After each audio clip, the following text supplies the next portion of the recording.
When heat camp started in the summertime, high school football teams did not know who would end up in Mansion Park playing for the District 6 Single A Championship, but that all comes to head tonight when we see the Northern Cambria Colts taking on the Bishop Guilfoyle Marauders here at Mansion Park Stadium.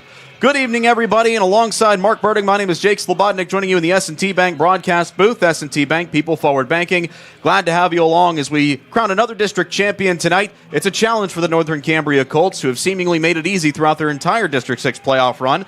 But the same could be said for the Marauders, who come in with only one loss under their belt, that to the District 6 3A champion, Penn Cambria Panthers.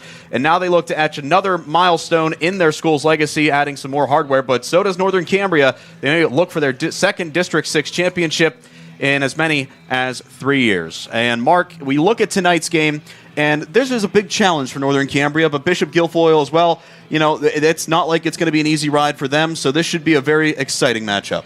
Bishop Guilfoyle dropping down with the new cycle of classifications that the PIAA does every couple of years. They had won so many state championships, so much success, they were bumped up to 2A, but now back down to single A this year. So maybe bad timing for Northern Cambria, but outstanding tradition at Guilfoyle. But they've proven in the past that they can be beat.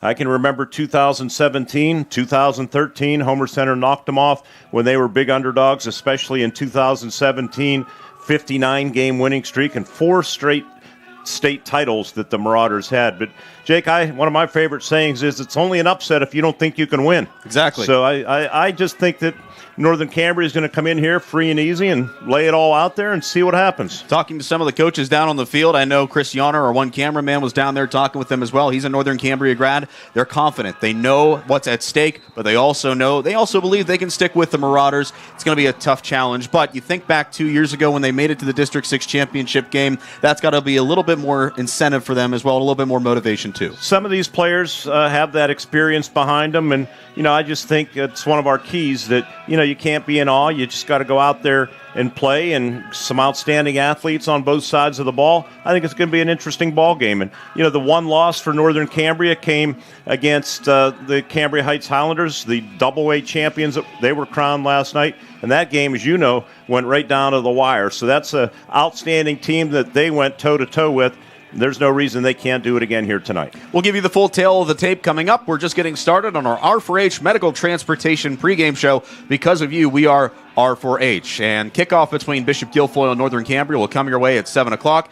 But we're just getting started. Coming up next, Mark and I will take a look at the tale of the tape between the Colts and the Marauders as we continue on our R4H Medical Transportation pregame show. We're in for a very exciting night, a cool night here at Mansion Park. Skies look to be clear for the most part, temperatures dipping a bit. It's definitely different than a couple years ago when I had my trapper hat down on the sideline with the snow-graced field. Hey, I do too. I was thinking about busting it out tonight. But again, coming up, we're going to take our tale of the tape, look at both teams, where they came from this season, and what exactly is at stake. We're going to look at both coaches as well as we continue on our R4H Medical Transportation pregame show on Renda Digital TV. R4H, this is Ben. R4H is here when you need us.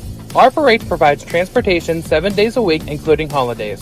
We offer local and long-distance transportation for ambulatory clients, as well as those who require a wheelchair, gurney chair, or stretcher van.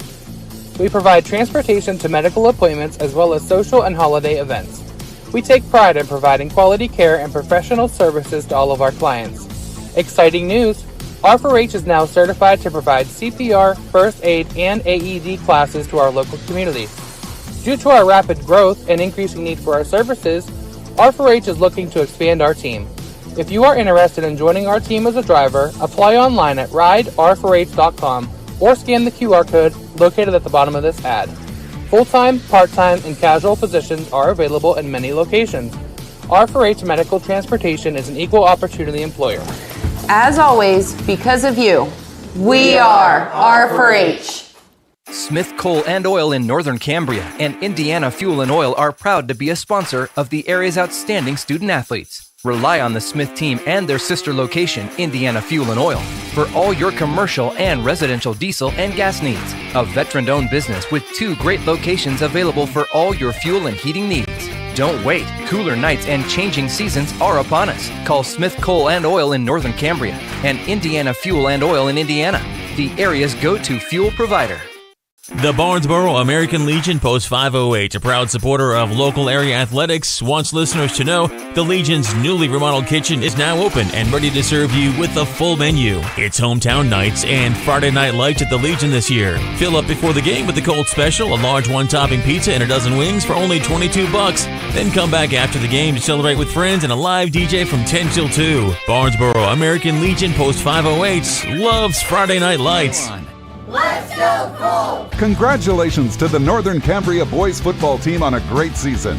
Charleston's Furniture proudly salutes the Colts as they battle their way through the playoffs. One thing you don't have to battle for is a good deal on furniture. Charleston's wonderful World of Furniture has its Home for the Holiday sale going on now. Get down to Charleston's and score a touchdown. Visit Charleston's Furniture on Route 219 in Northern Cambria or check out their options online at charlestonsfurniture.com. Charleston's Furniture, where champions shop. The Hastings Firemen's Club wants you to know that they're open to the public, and you're welcome to come and enjoy some good food and drinks. The kitchen is open daily from 4 to 10 p.m. Specials include wing night on Mondays, taco nights on Tuesdays, Build-A-Burger Wednesdays, and Thursday's one-topping large pizza. Open Monday through Friday, 2 p.m. to close, Saturday and Sunday, 11 a.m. to close. Make plans to stop at the Hastings Firemen's Club, 231 Maple Street in Hastings. We're back with you on Renda Digital TV. Our R4H pregame show continues with the tale of the tape between the Northern Cambria Colts and the Bishop Guilfoyle Marauders. The Marauders making the short trip to Mansion Park as they're based from Altoona. Northern Cambria making about a 40 to 50-minute trip here.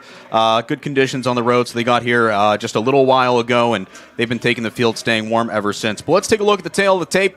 Let's start with Northern Cambria. They come in as the second seed in the Single A playoffs. They're 11-1. They're only lost to Cambria Heights back in Week 5, 21-14 at home in the annual Cold Bowl. And Mark, you had alluded to it earlier. That was a scrappy fight in of itself. It went right down to the wire, and Northern Cambria was into Cambria Heights territory in the final couple of minutes of the game, but a sack ended that football game on a 4th and 4, I believe, and they came up a little bit short. But I think that's the type of game you want to play. That's the type of game that prepares you for the test they're about to face tonight.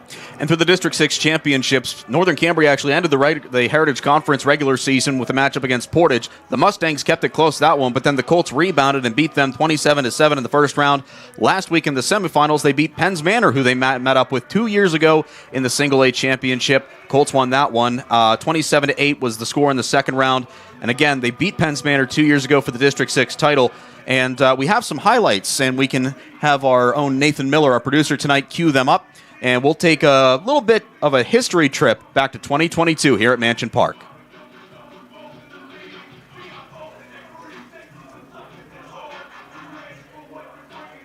Championship football greetings from Mansion Park in Altoona. Tonight, the District 6 Class A football championship, the Penns Manor Comets and the Northern Cambria Colts. Punter is Ben Janosko, and he takes the snap, and he does kick it.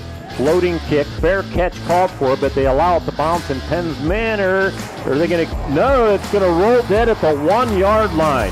That worked out beautifully. Egley, the fullback, he sends Corvina in motion, and he hands it to Ashton. Ashton to the 5, to the 3, to the goal line, a touchdown for the Penns Manor Comets.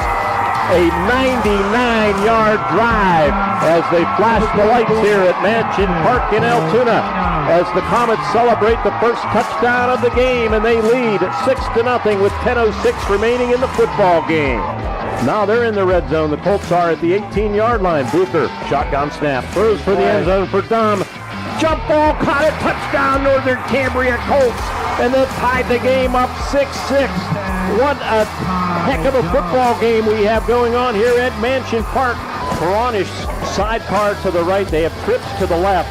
And Bucher takes the snap, throws out of the flat to Ty Dunn, touchdown. Well-designed play.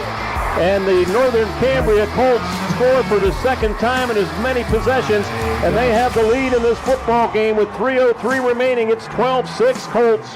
Northern Cambria needs a stop to claim their first ever District 6 championship. From the shotgun, Max Hill boots to his right. Dances now away from pressure, throws on the run, and it's knocked away, incomplete. Ethan Donatelli on the coverage of Ashton Corvina, and the Northern Cambria Colts take over with 1:06 remaining. It looks like they're going to win this football game. They say it's difficult to beat a team twice in one season. That holds true certainly tonight, as the Northern Cambria Colts avenge a 40-14 setback back on September 30th. They win the District 6 Class A championship here tonight at Mansion Park in Altoona. Was 2 years ago, Mark, I remember you were talking, you were calling that game, but while that video was playing, you had mentioned that last touchdown, which was ironically caught by Ty Dunn, who's now the quarterback in tonight's game for the Colts. That was the result of a well-designed play, which Northern Cambria is known for. Yeah, a little bubble screen that they like to run. The other thing that you might see tonight is that wraparound draw. They run that as well as anybody. So they'll pull out all the stops tonight. What an outstanding athlete Ty Dunn is. I know you're probably beginning to a quarterback comparison, but he's good for over 3,000 yards in all-purpose yardage. Well, we'll get to the QB comparison a little bit later on our R4H Medical Transportation pregame show, but now let's look at the opposite sideline on how the BG Marauders got here. They're the number one seed in the single A playoffs. They're 11-1 as well. They went 9-1 in the LHAC this year. Their only loss, 28-27 to Penn Cambria back on October 25th. The Panthers actually just won the AAA championship. Mark, you have some notes on that. Yeah, I saw some of their folks. You were with me last night down the road in Evansburg as they celebrated another victory. But, yeah, they met 28-27 was the final score in that football game. That was late in October, I think week number 8.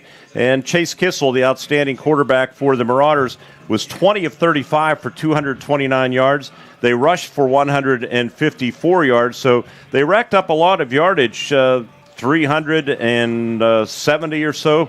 But they allowed some yardage, too, for the Penn Cambria Panthers. Mason Mento rushed for 80 yards, and their quarterback, Brady Jones, was 10 of 14 for 164 yards and a couple of touchdowns. That game, too, went right down to the wire, 28-27. Penn Cambria scored a touchdown in every quarter, and the scoring in the fourth quarter was 13-8. They come up a point shy. You know, I don't know where that missing extra point came from, or maybe they went for 2, one for the win. I'm not sure of the details, but they played them very, very tough. And if both Northern Cambria and Bishop Guilfoyle was able to keep it contained with District 6 champions in both 2A with Cambria Heights and 3A in Penn Cambria, we're in for a treat tonight, and it's all led by both head coaches Sam Schutte and Justin Wheeler. Coach Wheeler, 144-39 in his career with the Marauders. Sam Schutte, 61-48. We'll find out at 7 o'clock. And as the night progresses, who's going to add another win to their column and add some more hardware to their school shelf? We'll continue with our R4H Medical Transportation pregame show. Mark and I will rejoin you after this timeout and give you a quarterback comparison between Chase Kissel and Ty Dunn. All that and more as we continue to count down to kickoff between Northern Cambria and Bishop Guilfoyle right here on your home of the District 6 Championship, Renda Digital TV. Good luck, Colts! From Lynn Sunoco of Northern Cambria, servicing your auto mechanical needs with expert care. Lynn Sunoco has a long list of satisfied customers. Also in Northern Cambria, Medvan Transport, providing non-emergency transports for wheelchair and station car transports for all your medical transport needs. Medvan Transport is now hiring drivers and EMTs. We're the lifeblood of the community. It's so much more than just a job. So Good Patient Care is providing top quality care, but also in a timely fashion. They don't need to go to Pittsburgh for that. They can stay right here in their backyard. So when a patient walks into your office, you receive them as your family member. A patient leaves my office feeling heard. And the focus truly is on what will get us our best patient outcome. Becoming a champion isn't defined by a single moment. It's a journey shaped by years of dedication on and off the field. Milk stands out as a nutrient-rich powerhouse, loaded with protein, calcium, and essential vitamins, making it crucial for muscle recovery and building strength. Fuel your passion with milk, a natural sports drink. Drink milk, stay strong, and play hard. Cheers to the incredible benefits of milk and sports nutrition. A message from the Allied Milk Producers. So what sets S&T apart from other financial institutions is that they are visionary. Now, we understand that it is partially about the numbers, but they know it's not just about the numbers. It's about the management team, it's about the strategic and business plan, it's about how the team is going to execute on that. In short, S&T gets it. Quite honestly, we couldn't have done it without S&T.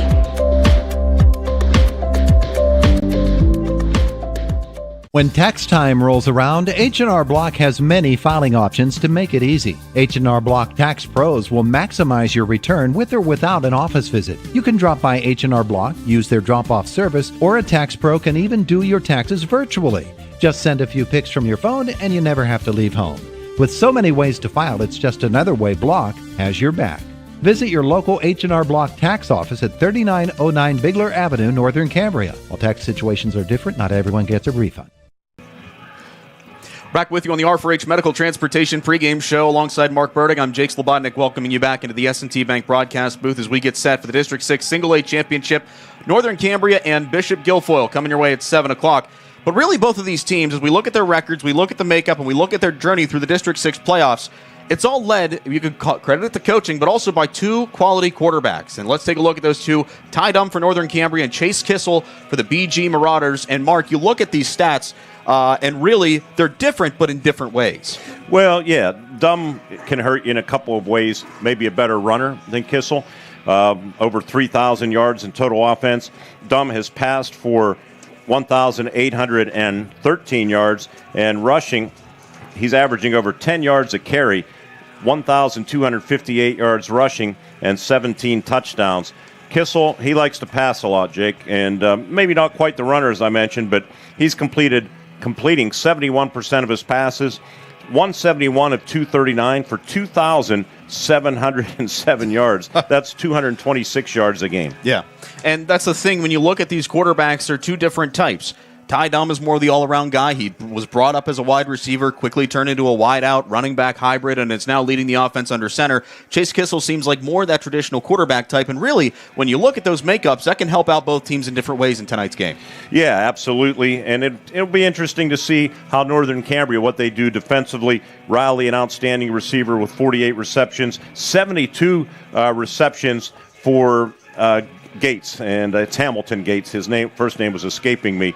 Man, that's a boatload of receptions, 1,290 yards and 16 receptions. Kind of looking forward to seeing that athlete. Well, with Ty Dunn, when it comes to passing, he likes to spread it around a little bit. A couple of weeks ago, we saw Caleb Dolney get a couple haul-ins, especially throughout the regular season. But last week against Penns Manor, Dunn really relied on Danny Farrell. He had 2 receiving touchdowns early in the game to help create some separation early for the Colts.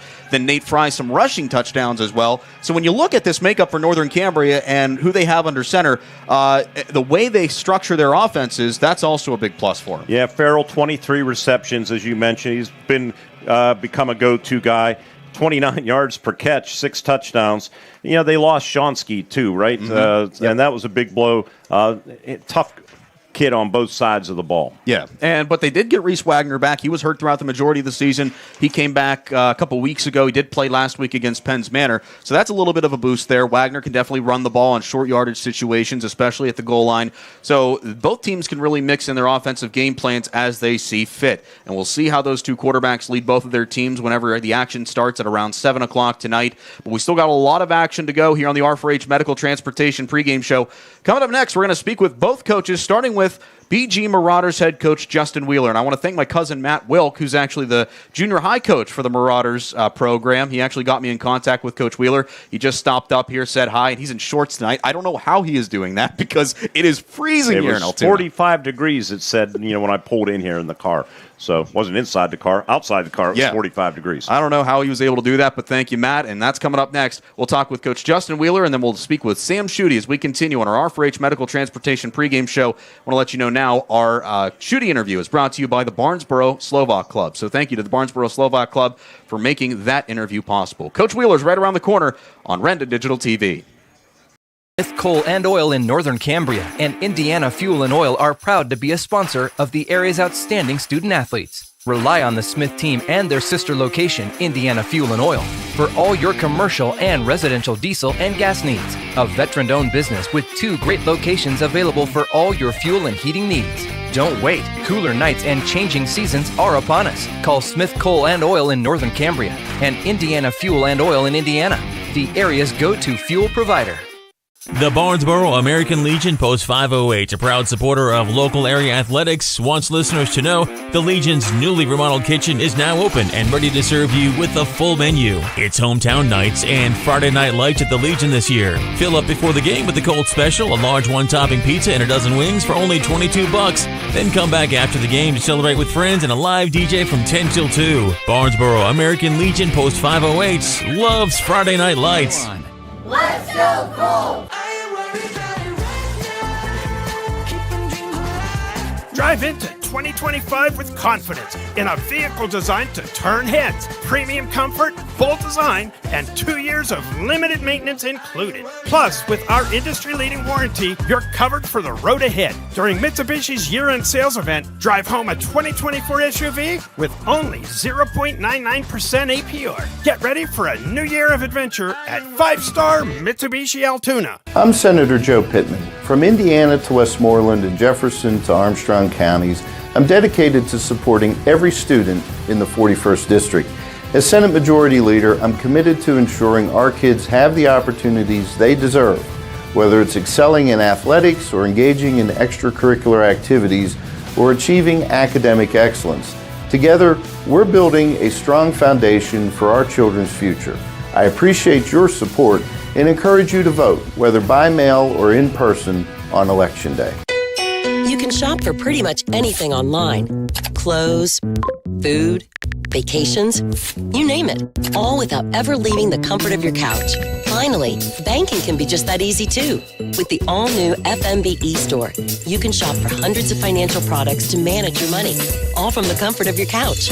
From clicks to bricks, we've got you covered.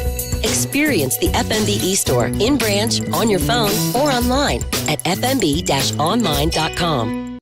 Back with you on the pregame show from Mansion Park Stadium in Altoona, counting down to the District 6 Single A Championship between Bishop Guilfoyle and Northern Cambria. And I'm joined online now by Justin Wheeler, head coach of the Bishop Guilfoyle Marauders. His team looking for, I believe, what is it now, 5 district titles, or no, 10 district titles, and now your 5th state title you guys are going for. And you got one final step here tonight against Northern Cambria. So first of all, let me just say congratulations on making it this far once again. I'm sure you're very proud of how your team has really fought throughout the season and in the playoffs. Yeah, for sure. I mean, we lost first round of the playoffs last year. And, just was uncharacteristic for us. We had a good team. We lost a lot of close games. But I knew our seniors that were going to return, our juniors last year, really had a mission this year to make a run and to play as well as they could and try to win them all. And, we've been pretty close. But, yeah, I'm really proud of our effort, their growth as a team. It's just a lot to be excited about. So I'd say it'd be a fair assumption to say that looking back on last year's playoff loss, that was a big motivating factor for you guys, not just throughout this playoff run, but throughout the entire regular season. Yeah, these guys as freshmen were on a state championship team and then got bumped to 2A.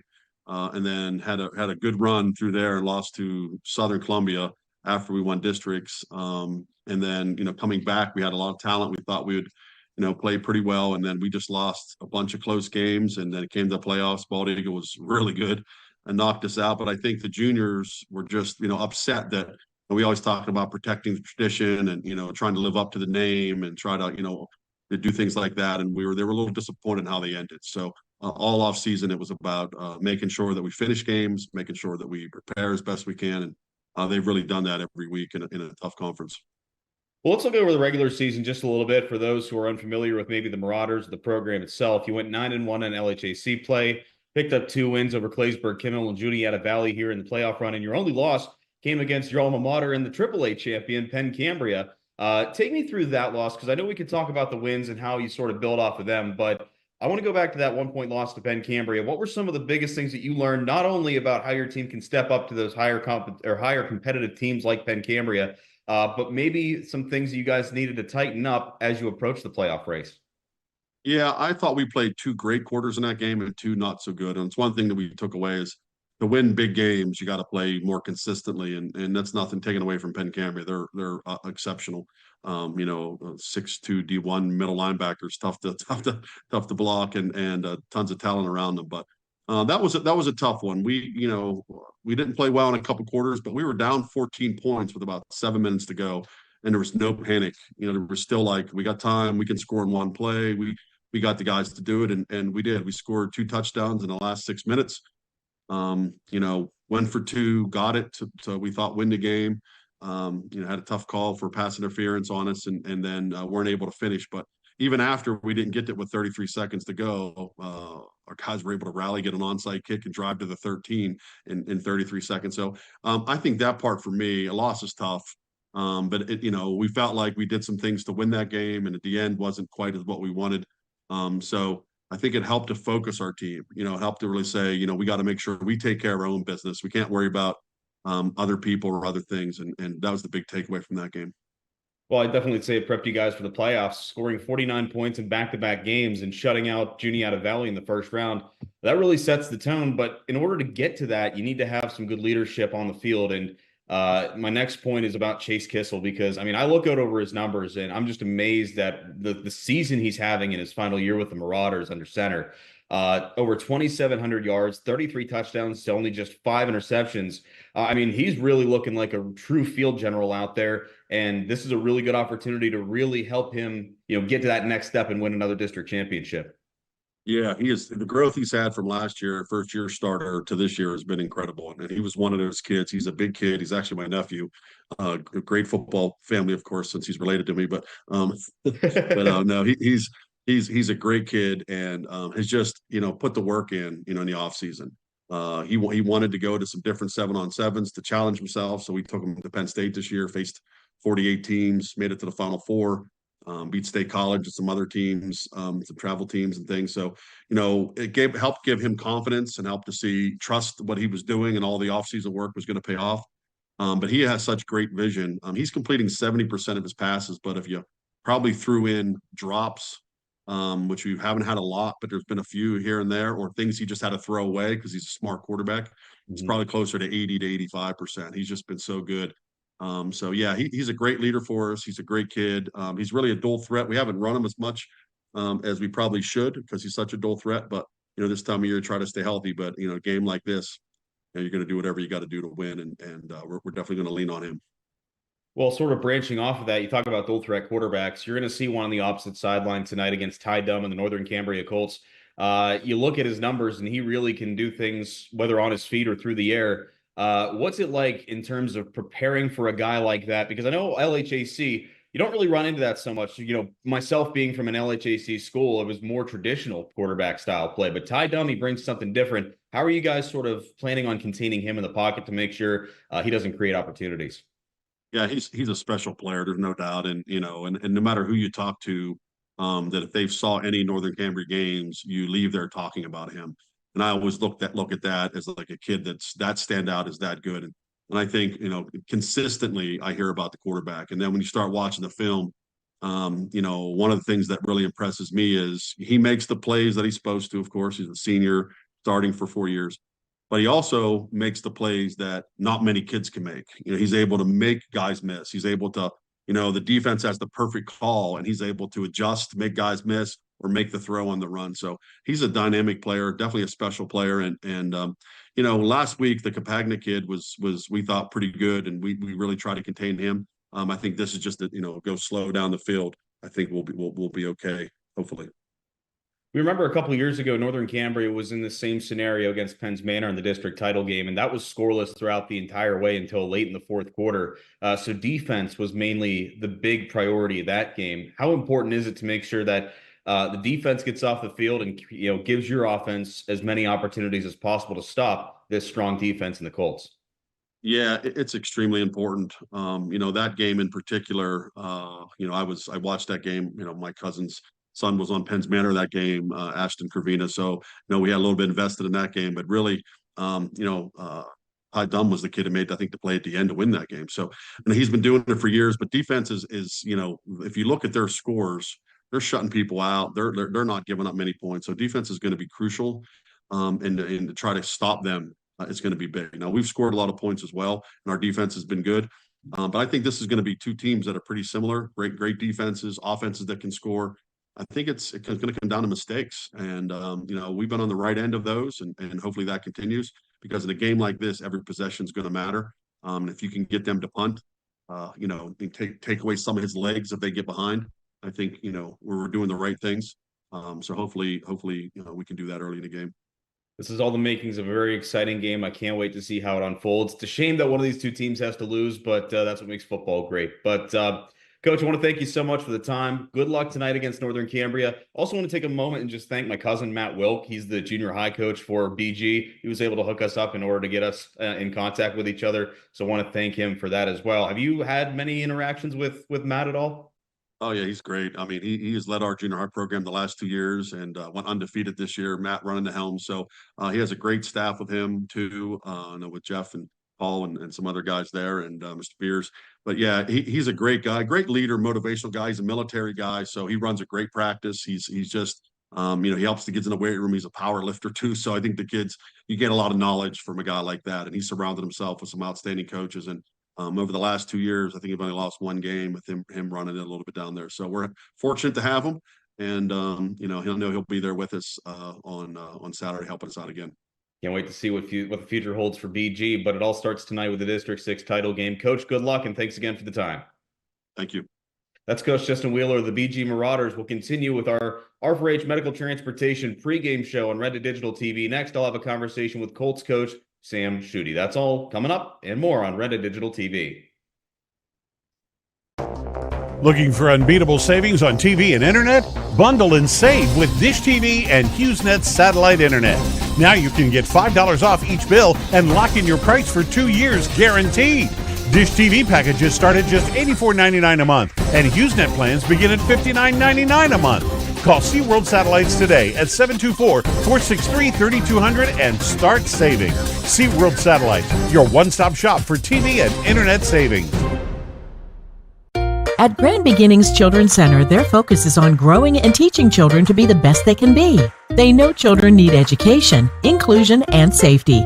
Grand Beginnings has a mission to provide a warm and nurturing environment in which each child can grow physically, emotionally, socially, intellectually, and spiritually. Grand Beginnings Children's Center with 2 locations in Indiana, teaching children to shine since 1991. Call 724-463-1819. Find them at grandbeginnings.net. The Hastings Firemen's Club wants you to know that they're open to the public, and you're welcome to come and enjoy some good food and drinks. The kitchen is open daily from 4 to 10 p.m. Specials include wing night on Mondays, taco nights on Tuesdays, Build-A-Burger Wednesdays, and Thursday's one-topping large pizza. Open Monday through Friday, 2 p.m. to close, Saturday and Sunday, 11 a.m. to close. Make plans to stop at the Hastings Firemen's Club, 231 Maple Street in Hastings. Are you ready to take your project to the championship level? Cambria Ready Mix Concrete is here for you, serving the Route 22 and 219 corridors in Cambria County. They understand the importance of teamwork and rock-solid values, just like your favorite sports teams. A proud supporter of high school athletics, they are dedicated to building stronger communities. Whether you're working on a new home, driveway, or backyard sport court, get your concrete from the county seat. Call 1-866-BUY-CRMC. What sets one insurance agency apart from another? Building relationships. Hunt & Blues Insurance prides themselves on building strong, personal relationships with their clients. Hunt & Blues is an independent agency offering you choices to get you the best coverage at the best rate. When you buy insurance, whether it's for your home, car, business, life, or retirement, you want an agency working in your best interest. And that's Hunt & Blues Insurance, 2 locations, Indiana and Johnstown. Back with you from Mansion Park Stadium on our pregame show on Renda Digital TV. BG and Northern Cambria competing for the Single A District 6 Championship, and joining us now is Colts coach Sam Schutte. Coach, let's start things off just by congratulating you and the team. I know this has been a hard-fought season for you guys, but to make it back to the District 6 Championship, second time in 3 years, I mean, that's I know it's pretty special to you and the community as well. It absolutely is. It's so hard to get here. There's a lot of good teams out there, and in Single A, your roster sizes aren't that big, so to stay healthy enough to get here throughout the length of the playoffs it's just a treat in itself. What's been the key component for you guys this season? Because I know you've every week it seems like there's something different. There's a new flavor that has made Northern Cambria so special. But in your eyes, what has been the biggest thing that you've noticed? I just think it's just a bunch of guys playing for each other. I honestly believe that. It's not about who's getting the credit and who's scoring the points or who's getting the tackles or who gets their names announced. It's 11 guys on that field trusting each other and playing for each other. And I think we saw that last week when you guys took on Penn's Manor at Duffy Doherty Stadium. From the get-go, you guys were all playing as one big unit, and the score showed itself. You guys got ahead early, and you were able to maintain it. Yeah, and again, it was just a great team effort. We rely on our defense a lot, but our offense also comes through when we get opportunities and sound special teams, and we've been doing that, and I think that's something that we pride ourselves on and something that we prepare for daily. When you think of school sizes and, these smaller schools, it's getting hard for them to really step up and fight with the big guns, but Northern Cambria has done a really good job of that over the past couple of years, maybe even the last decade. I think really it just goes to show how Dan, the AD, has really kept things in order. You guys have kept the teams in line, and really just the strength of, the students willing to buy in and, really take it to the top with these programs. Yeah, and I think it says a lot about our players and the work ethic they put in. I know a lot of guys, especially our seniors, they're playing 4 sports, and they always make time for football. And Ty Dunn was doing travel, and Caleb and Nate, those guys are doing travel basketball on top of baseball and on top of their normal basketball, and they always find time for football. And that's because we're a prideful community, and that's they're all important, but they make time and they prioritize for all of the sports equally. And I think that says a lot about our coaches here at Northern Cambria too. We understand that we're a small school, and we understand that we share athletes, and we got to allow them to be who they are and play the sports they have to play, and understanding that one sport complements another, and I think, again, that's what made us so successful. Well, I know the seniors and maybe even the rest of the team have allotted more time to keep the football season going, but you got a big challenge tonight against the Bishop Guilfoyle Marauders. They have really run up the score in their playoff run this season, so it's going to be a tough challenge for you guys. What do you notice about the Marauders coming into tonight? Well, there's no weakness on their team. They're solid in every facet of the game. They're big, strong, fast. They do it all. They do it all exceptionally well. And we just have to play perfect football. We have to play for each other and just don't give up. We understand they're going to give, they're going to get their plays. They're going to get, their opportunities. They're going to score. I don't think anybody's proven to shut them down all year. I think in the one loss with Penn Cambria, they still moved the ball and scored a lot. So they're going to score points. We just have to, again, keep our composure, understand that we can hang with this team, and, just fight till the end. Their quarterback is Chase Kissel. He's gotten over 2,700 passing yards, 33 touchdowns to just 5 interceptions. What's going to be the key in containing him tonight?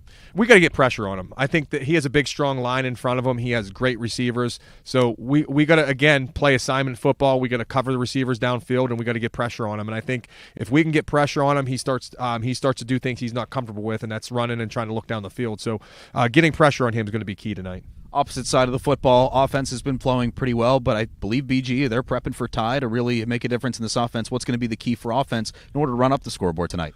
I think running up the scoreboard is not the phrase we want to use. I think running down the clock is the phrase we want to use, and I think our best offense is to stay on the field as long as we possibly can, sustain drives, convert third downs, get first downs, and hopefully end those drives with scores.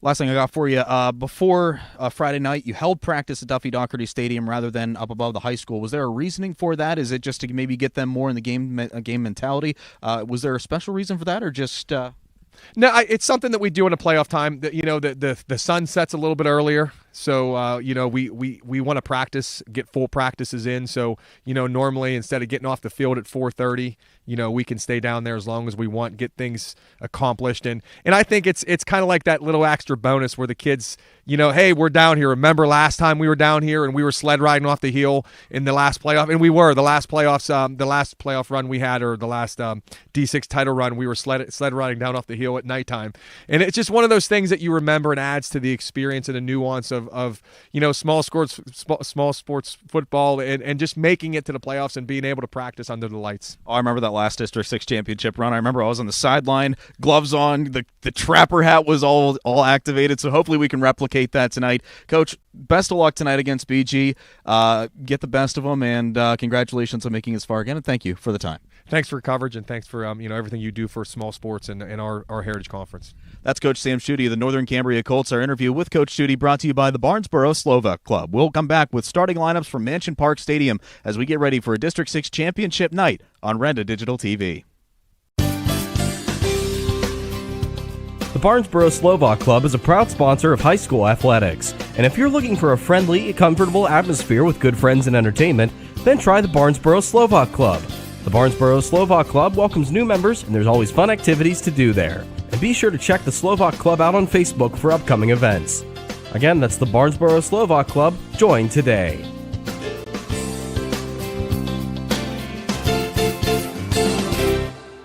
Smith Coal and Oil in Northern Cambria and Indiana Fuel and Oil are proud to be a sponsor of the area's outstanding student athletes. Rely on the Smith team and their sister location, Indiana Fuel and Oil, for all your commercial and residential diesel and gas needs. A veteran-owned business with 2 great locations available for all your fuel and heating needs. Don't wait. Cooler nights and changing seasons are upon us. Call Smith Coal and Oil in Northern Cambria and Indiana Fuel and Oil in Indiana, the area's go-to fuel provider. R4H, this is Ben. R4H is here when you need us. R4H provides transportation 7 days a week, including holidays. We offer local and long-distance transportation for ambulatory clients, as well as those who require a wheelchair, gurney chair, or stretcher van. We provide transportation to medical appointments, as well as social and holiday events. We take pride in providing quality care and professional services to all of our clients. Exciting news! R4H is now certified to provide CPR, first aid, and AED classes to our local community. Due to our rapid growth and increasing need for our services, R4H is looking to expand our team. If you are interested in joining our team as a driver, apply online at rider4h.com or scan the QR code located at the bottom of this ad. Full-time, part-time, and casual positions are available in many locations. R4H Medical Transportation is an equal opportunity employer. As always, because of you, we are R4H. Congratulations to the Northern Cambria boys football team on a great season.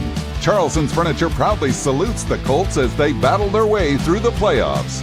One thing you don't have to battle for is a good deal on furniture. Charleston's wonderful World of Furniture has its Home for the Holiday sale going on now. Get down to Charleston's and score a touchdown.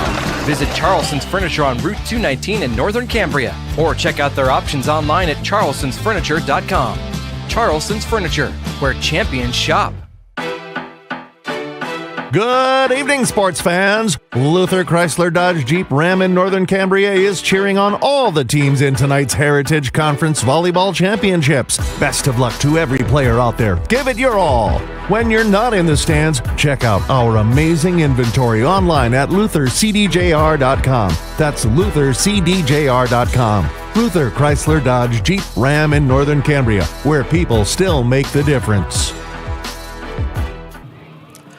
Welcome back to our R4H Medical Transportation pregame show alongside Mark Burdick. I'm Jake Slobodnik, welcoming you back into the S&T Bank broadcast booth. S&T Bank, people forward banking, as we are going over keys to the game for Northern Cambria and Bishop Guilfoyle in the District 6 Single A Championship tonight. Tonight's keys brought to you by Luther Ford Lincoln, Route 119 in Homer City, and the Luther family of dealerships, including their location at Evansburg, and by Luther Chrysler Jeep Dodge Ram in Northern Cambria. And we are so thankful that Homer Center head coach Greg Page, who couldn't be with us on site tonight, was able to provide us 3 keys for tonight.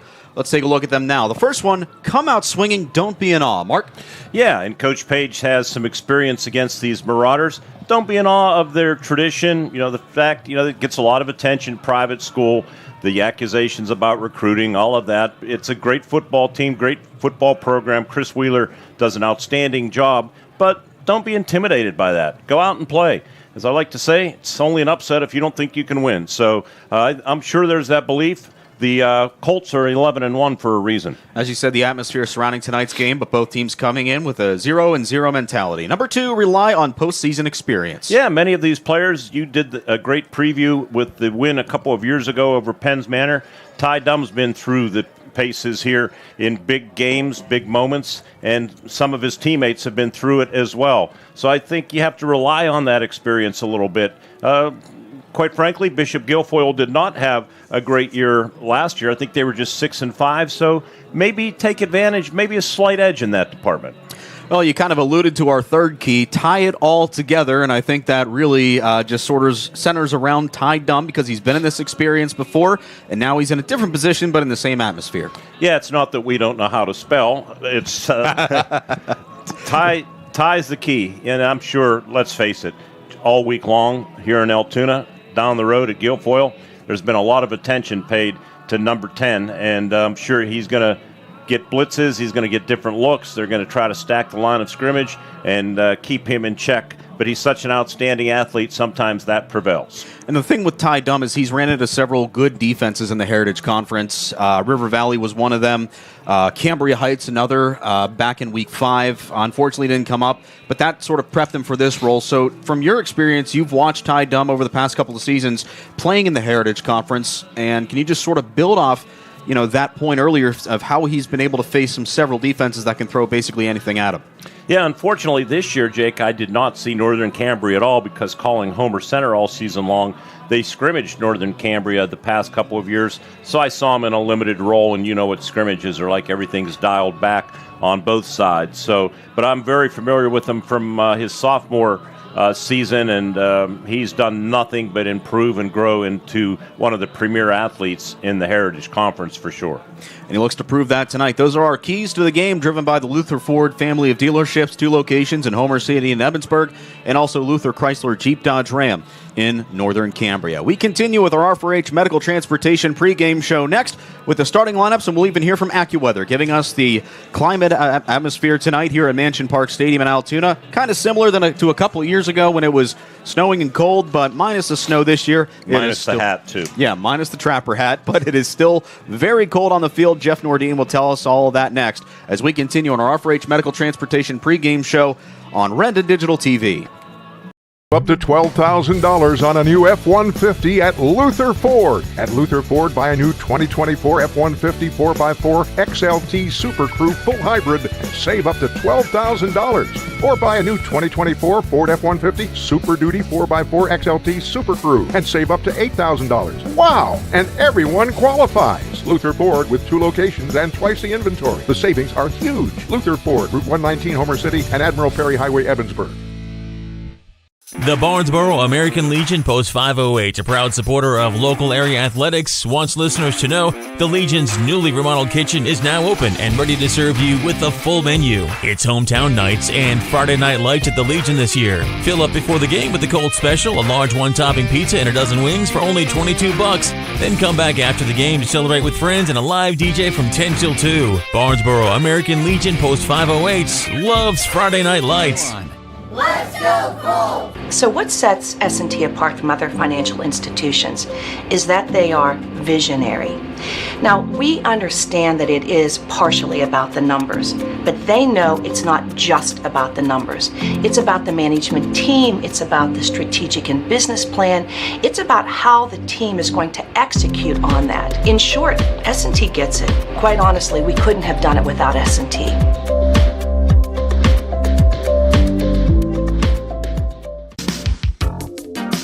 Good luck, Colts, from Lynn Sunoco of Northern Cambria, servicing your auto mechanical needs with expert care. Lynn Sunoco has a long list of satisfied customers. Also in Northern Cambria, Medvan Transport, providing non-emergency transports for wheelchair and station car transports for all your medical transport needs. Medvan Transport is now hiring drivers and EMTs. When tax time rolls around, H&R Block has many filing options to make it easy. H&R Block Tax Pros will maximize your return with or without an office visit. You can drop by H&R Block, use their drop-off service, or a tax pro can even do your taxes virtually. Just send a few pics from your phone and you never have to leave home. With so many ways to file, it's just another way Block has your back. Visit your local H&R Block tax office at 3909 Bigler Avenue, Northern Cambria. While tax situations are different, not everyone gets a refund. We're back with you from Mansion Park Stadium for the District 6 Single A Championship tonight. It's Northern Cambria looking for their second district title in 3 years against the Bishop Guilfoyle Marauders, looking to make it double digits in District 6 championships. Alongside Mark Burdick, I'm Jake Slobodnik, welcoming you back on our R4H Medical Transportation pregame show. Time for tonight's starting offenses. Let's go over them right now. We'll put them on the screen for your pleasure at home or where you may be watching. Let's start with the Bishop Guilfoyle Marauders, 11-1 coming tonight, 9-1 in the LHAC, with the starting lineup of the following. Up front at left tackle, a senior standing 6'2", weighing 273, number 76, Joseph Eckenrode. A right guard, left guard that is, a sophomore standing 5'10", weighing 219, number 60, Rocco Kashadi. At center, number 51, a junior, standing 6'1", 215. It's Trenton Murphy. At right guard, a junior, 6'2", weighing 191 pounds, number 50, Hayden Hosgood. And at right tackle, a freshman. They got a true freshman playing on the line, standing at 6'2", weighing 221, number 72, Declan Peterson. Tight end tonight, a junior, standing 6'2", weighing 208, number 8, Jacob Kissel. He's the brother of quarterback Chase Kissel, who we'll tell you about in just a little bit. Wide out tonight, a senior standing 6 foot even, weighing 172 pounds, number 3, Braden Riley. Playing running back and wide receiver tonight, it's the star of the offense, or the second star, a senior standing 6 foot even, weighing 178 pounds, number 18, Hamilton Gates. In the slot tonight, we got two men, a senior standing 5'10", weighing 182 pounds, number 38, Nick McCloskey, and a junior standing 6 foot, weighing 167 pounds, number 1, Tyson Lastocki. Running the fullback tonight, number 42, a junior standing 5'11", weighing 196, Taurine Consiglio. And at quarterback tonight, the senior 6'2", 194 pounds, number 15, Chase Kissel, amassed over 2,700 passing yards this season. For the Northern Cambria Colts, coming in as the second seed out of the Heritage Conference, also 11-1. Only loss was to the AA champion, Cambria Heights. They'll line up with the following. At right tackle, a sophomore, number 56, Brady Hoover. A senior right guard, number 77, Drake Weller. A senior, standing 6'1", weighing 160 pounds. At center is Luke Schutte. Left guard, a junior, number 53, Tyler McCreary. We'll go over the final starting lineups after the national anthem.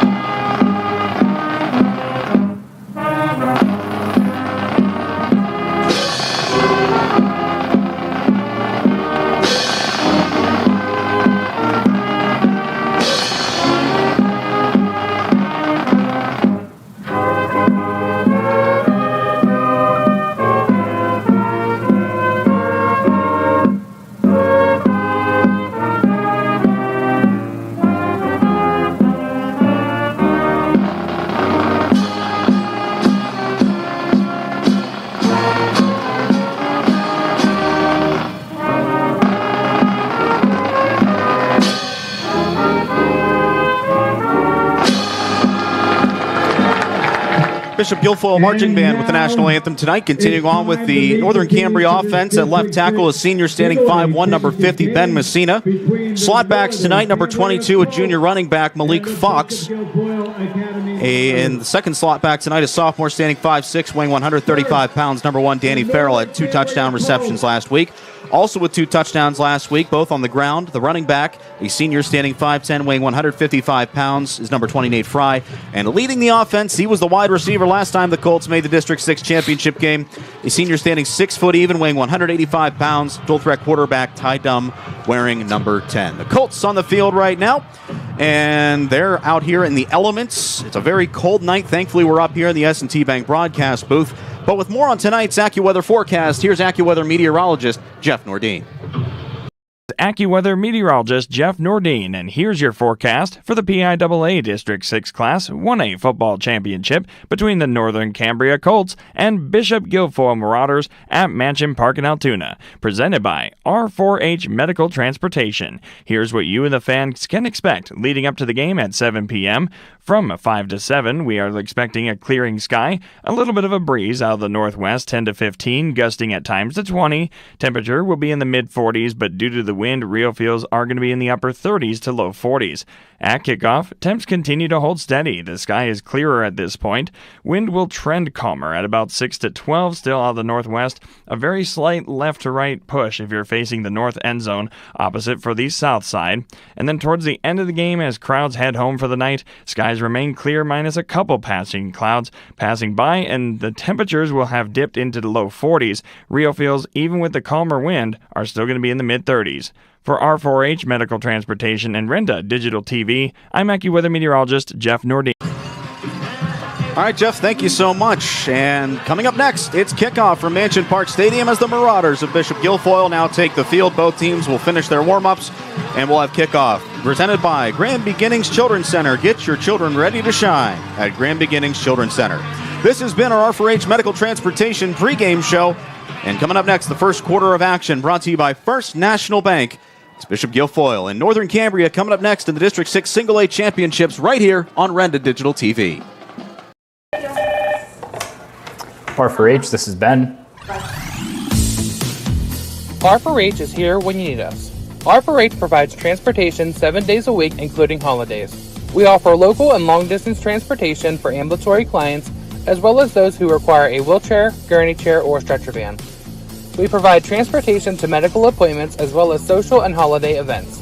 We take pride in providing quality care and professional services to all of our clients. Exciting news! R4H is now certified to provide CPR, first aid, and AED classes to our local community. Due to our rapid growth and increasing need for our services, R4H is looking to expand our team. If you are interested in joining our team as a driver, apply online at rider4h.com or scan the QR code located at the bottom of this ad. Full-time, part-time, and casual positions are available in many locations. R4H Medical Transportation is an equal opportunity employer. As always, because of you, we are R4H. Congratulations to the Northern Cambria boys football team on a great season. Charleston's Furniture proudly salutes the Colts as they battle their way through the playoffs. One thing you don't have to battle for is a good deal on furniture. Charleston's wonderful World of Furniture has its Home for the Holiday sale going on now. Get down to Charleston's and score a touchdown. Visit Charleston's Furniture on Route 219 in Northern Cambria, or check out their options online at charlestonsfurniture.com. Charleston's Furniture, where champions shop. The Barnesboro Slovak Club is a proud sponsor of high school athletics. And if you're looking for a friendly, comfortable atmosphere with good friends and entertainment, then try the Barnesboro Slovak Club. The Barnesboro Slovak Club welcomes new members, and there's always fun activities to do there. And be sure to check the Slovak Club out on Facebook for upcoming events. Again, that's the Barnesboro Slovak Club. Join today.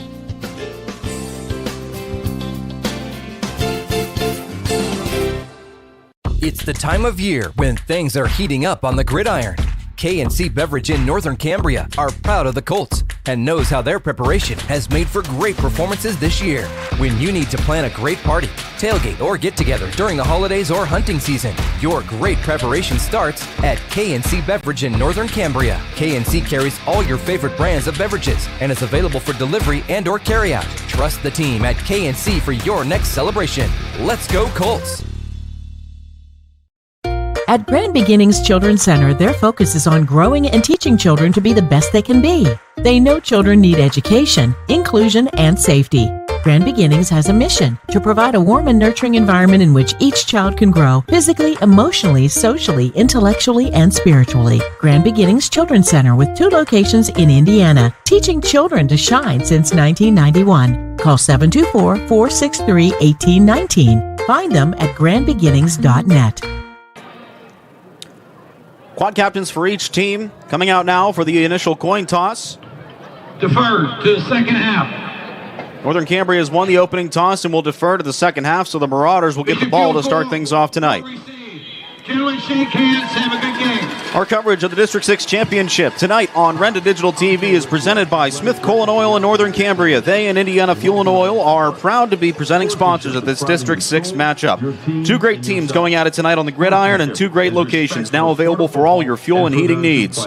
Sports contests are fueled by the desire to win, so when you're in need of a fuel and oil provider, turn to the winning team at Smith Coal and Oil and Indiana Fuel and Oil. Veteran-owned, you can trust them to be your go-to for residential and commercial fuel needs. And also by the Barnesboro American Legion Bar and Restaurant, Post 508. They're a proud supporter of the local area athletes and want their viewers to know that the Legion's newly remodeled kitchen is now open and ready to serve with a full menu and a great staff to take care of you. Open 4 to 10 p.m. every day. The Legion also wants to thank their community for taking advantage of the Colts special the last 11 Friday nights. Stay tuned for new Friday night specials. And be sure to mark your calendars for Thanksgiving Eve at the Legion. The band open ends will be live from 9 p.m. to midnight. $5 cover charge and must be 21 or over to attend. So we thank you to them. We also want to thank Grand Beginnings Children's Center, our kickoff sponsor tonight. Get your children ready to shine at Grand Beginnings Children's Center. 2 locations in Indiana. And our first quarter coming up, brought to you by First National Bank. Ready to go tonight, the Marauders don in their purple tops with white pants, white helmets. Colts, all white uniforms and black helmets. Traditional purple jerseys for Bishop Guilfoyle, a school that was founded. You know when they were founded? I'm going to test you. Way before my time. Well, a little bit. Almost Ward Hilliard's time, too. 1922. Okay, yeah, just a little bit before my time. But, Nathan Miller, our producer tonight, and I were talking before we got on the air, and the big question is, where did the purple come from? And I didn't have a solid answer, but, it looks good. So we'll just go with that. Well, in the Catholic faith, that would be the Lenten season. So. That's right, yeah. Ready to go with tonight's opening kickoff alongside Mark Burdick. I'm Jake Slobodnik, bringing you all the action from the S&T Bank broadcast booth. S&T Bank is people forward banking.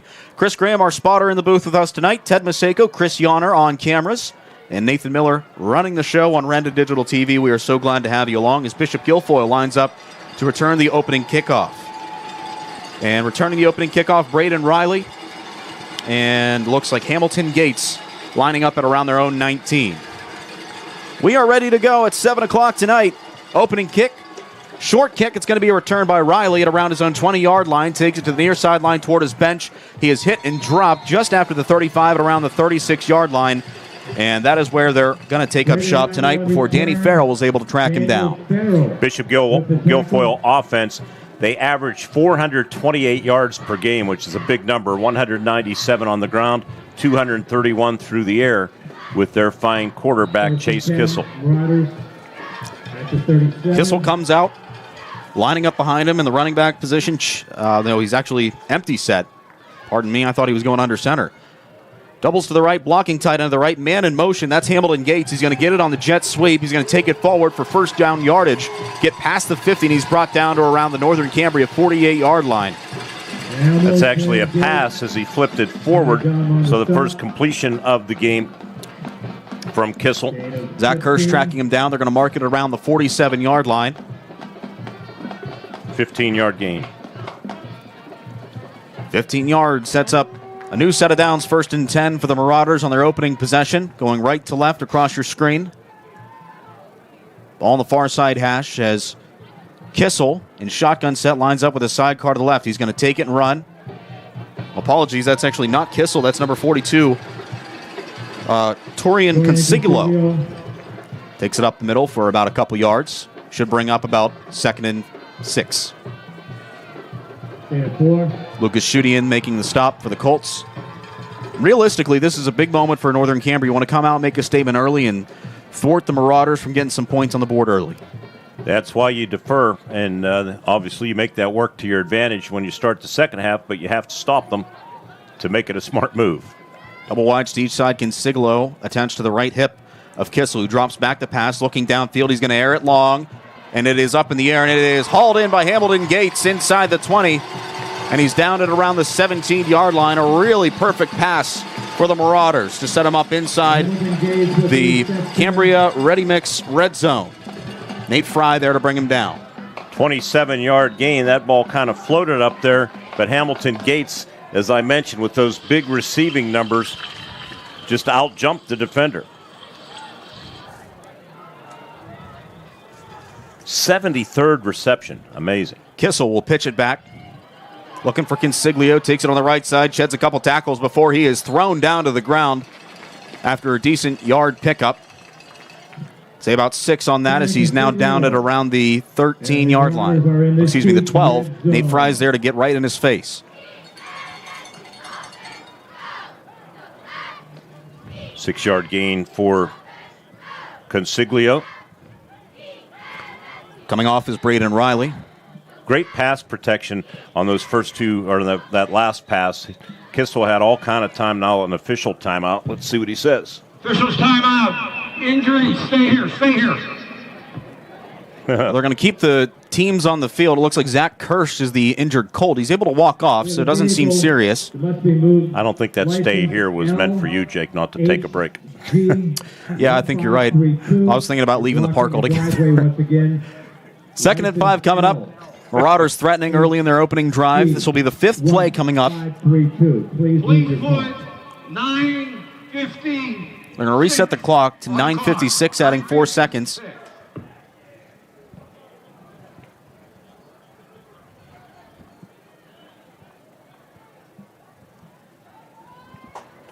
Hamilton Gates, see who's matching up on him for Northern Cambria. Malik Fox. Kissel in pistol form, got a man behind him. He's going to give it to the pistol back. That's Consiglio, moves it forward. Short yardage gain won't be enough for the first. We'll set up 3rd and short. Call out about a 3-yard carry before Brady Hoover slams him down. Big 3rd down coming up for the Colts defense. They're going to bring in extra skill players. Braden Riley returns to the action, and coming off the field is Jesse Georgiana. Rostered as a running back, could also probably add as a blocking back as well. Shotgun set, 3rd. They're going to mark it 2. And Marauders will switch things up at the line, placing 2 runners at each hip for Kissel. He's going to give it off to the man on the right. And pushing forward through the middle, diving for the end zone. He won't get it. It'll be about a yard shy as number 18, Hamilton Gates. Normally seen in the passing game, but he's able to get some good running there before Trey Pershing meets him just before the goal line.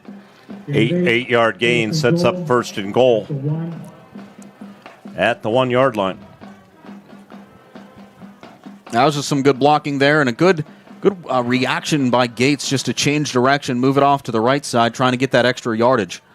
And it sets up 1st and goal at the 1. Double H back to the left. They're going to power football, double tights. Kissel takes a snap, hands it off to Gates, and he's tripped up at the line of scrimmage. No gain. Good job blowing that up. I think Caleb Dolney came busting through. 2nd and goal now for the Marauders. First quarter tonight brought to you by First National Bank, 8:27 left here in the opening frame. 0-0 our score. The Marauders looking to change that on this very next play. 8th play of the drive coming up.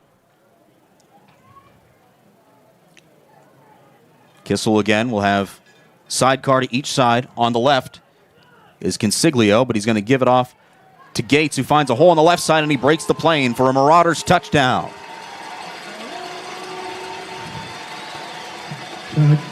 Lights flicker here at Mansion Park Stadium.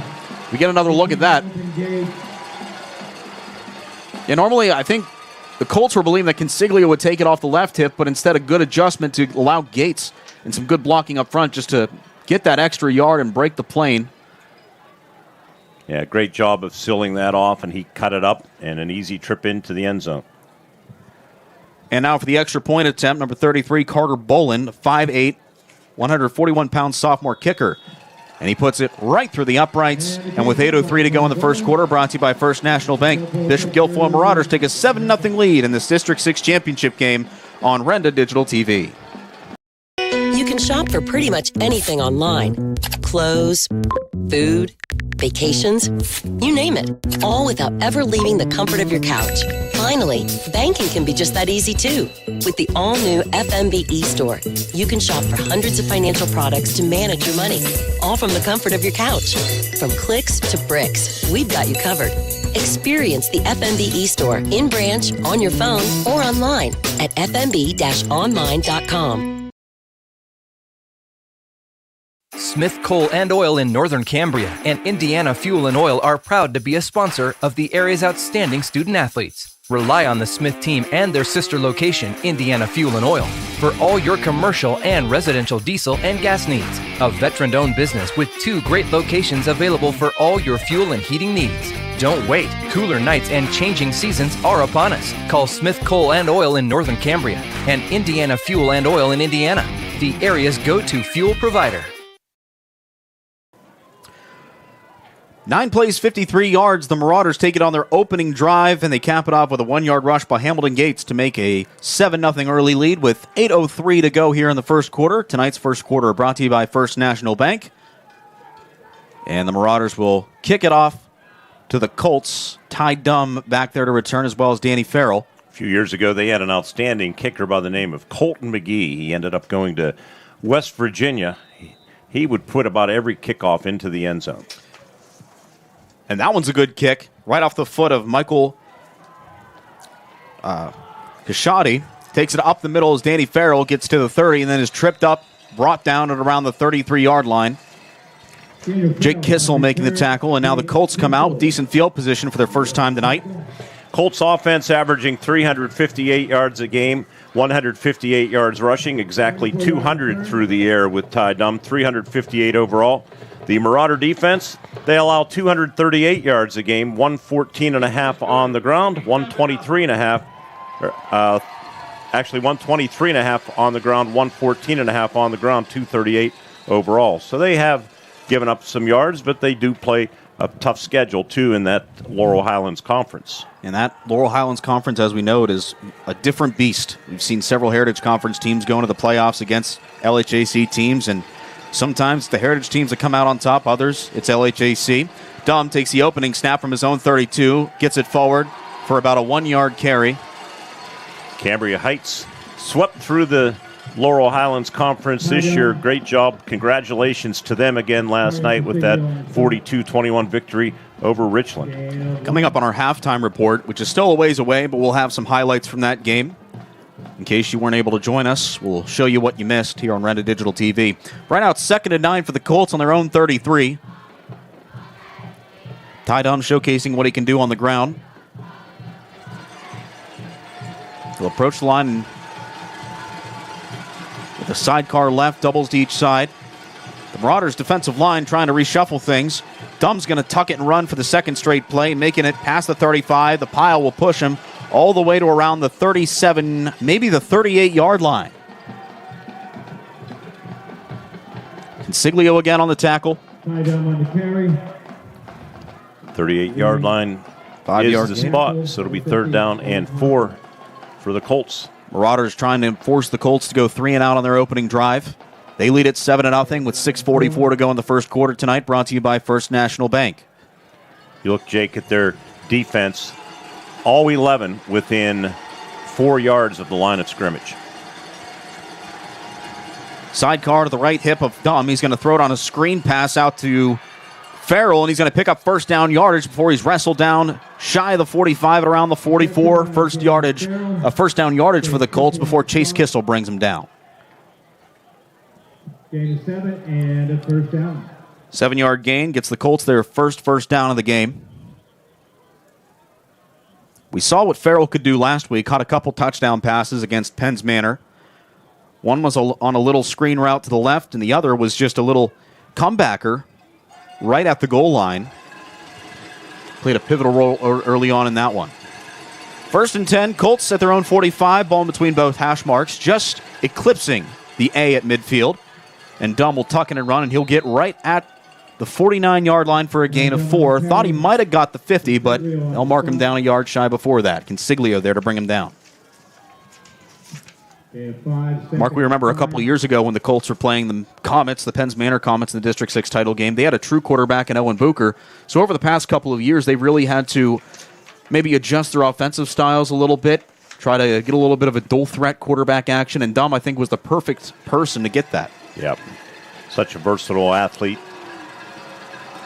Great basketball player, too. Farrell's going to, they're going to fake it to him on the jet sweep, and Dumb might have got forward progress to the 50, but he is thrown down by a pair of Marauders. Jake Kissel leading the charge on that one, so it'll bring up 3rd and 5. Kissel leads the team with second on the team, actually, with 124 tackles. Consiglio leads the team 141 tackles. Third down and 5. He's the middle linebacker. He's blitzed a couple of times already. Nate Fry, Danny Farrell, receivers to the left. Farrell on the far left. Sidecar right. Dumb drops back on 3rd and 5. Senses pressure, escapes the pocket. Tucks it, runs. He's at the 45 for first down yardage, and he's brought down just shy of the 40 at around the 41-yard line. Michael Kashotti right there to bring him down. Although give him the 40 as well. Well, see the replay here, Jake. You're going to see middle linebacker coming on the blitz again, Consiglio, and ran right by Dumb, who stepped up, came around the right side to the edge, and picked up 10 yards. That shows Dumb's awareness, ability to read pressure early on. Saw a little bit of a blown assignment on the offensive line, just tucked it and ran on the right side. First down yardage for the first time in Marauder territory. Dumb with a sidecar right, bunching the line. Tucks it and runs to the right side, follows his blockers to the 40. At the 35, flags come in. This one looks like it's going to come back. Dumb able to get to the 35, but we'll see what the laundry's for. Consiglio, once again, boy, we've really... Well, they're confirming. They turned the mic on a little early. Number 20, White. 10-yard penalty. Flag is on Nate Fry for holding, so that'll march the Colts back 10 yards and negate the 5-yard rush by Ty Dumb. From the spot of the foul, which was right at the line of scrimmage. So they march it all the way back to the 50. Replaying the down, it'll be 1st and 20 for the Colts. Under 4 minutes left here in this rapidly paced first quarter. Should have a media timeout coming up next time they change possessions. Sidecars to each side of Dumb. Split receivers to the left, one to the right. Flanker right, bad snap, and there's going to be a false start penalty on Northern Cambria. Well, the one thing you can't do against teams like this is play behind the chains, and they're going to be way behind the chains back into their own territory with a 1st and 25. False start. Offense. 5-yard penalty. Going for first down. I didn't give a number, so I would imagine it was multiple Colts that were just not ready to go on that play, and that backs them up further. 1st and 25. It was a promising drive starting off for the Colts, but now back-to-back penalties forces them to make up some yardage. They're going to send trips to the left, sidecar to the right of Dumb, flanker right. At their own 45, ball resting on the near side hash. Dumb drops back, quickly fires the ball to Farrell, who's on the in route. He's going to get back to the original line, and then a little bit more. He's down at around the 36-yard line. What a gain by Danny Farrell before Lashaki there to bring him down. 19-yard pickup, so they pick up those 2 penalties plus 4. Actually, they put it down at the 37, so we'll call it an 18-yard gain. Colts rushing to the line, trying to catch the Marauders on the backs of their feet. Dumb looking to pass. He's going to run into trouble, and he's sacked for a loss. That'll bring up 3rd and long. 3rd and 12 coming up after the loss of 4. And Jake Kissel there to bring him down. Good idea, maybe going a little bit of hurry-up offense, but didn't pan out the way they wanted. With the spot, it ends up being a 5-yard loss. Dumb now, 6 carries, 16 yards. Another look at that, and had 2 blockers on the guy in the backfield. That looked to be number 69, Jesse Georgiana. He's able to beat both of them on the little spin and come right back to get Dumb right in his breadbasket. 3rd and long, 3rd and 12 at the Marauders' 42. Dumb sends Fry in motion, fakes the handoff. He's going to take it himself up the middle, trying to make up that positive yardage, and the pile still going forward. They're going to push him for a first down, and he's inside the 30 at around the 27-yard line. Outstanding run. Just kept the legs moving. We'll get a quick look at the replay. You're going to see some determined running from Ty Dumb. They faked the jet handoff, and he used the stiff arm, moved inside to 35, and then got pushed from behind, and he kept the legs going too. What's that old saying? Got a little help from my friends, and he did so with his blockers and folks who came up behind him to give that extra tush push, and now they sets up 1st and 10.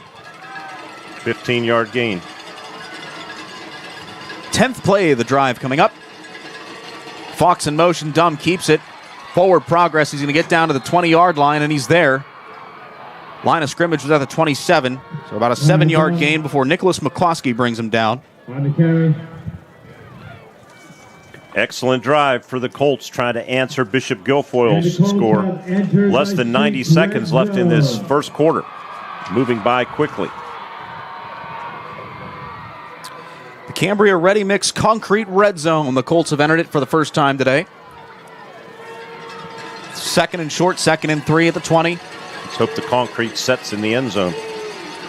Dumb fakes the give to Fry, fakes to Fox and gives it to Fry, who is stuffed right at the line for a loss. Yeah, that was a counter. It did not fool the Marauder defense.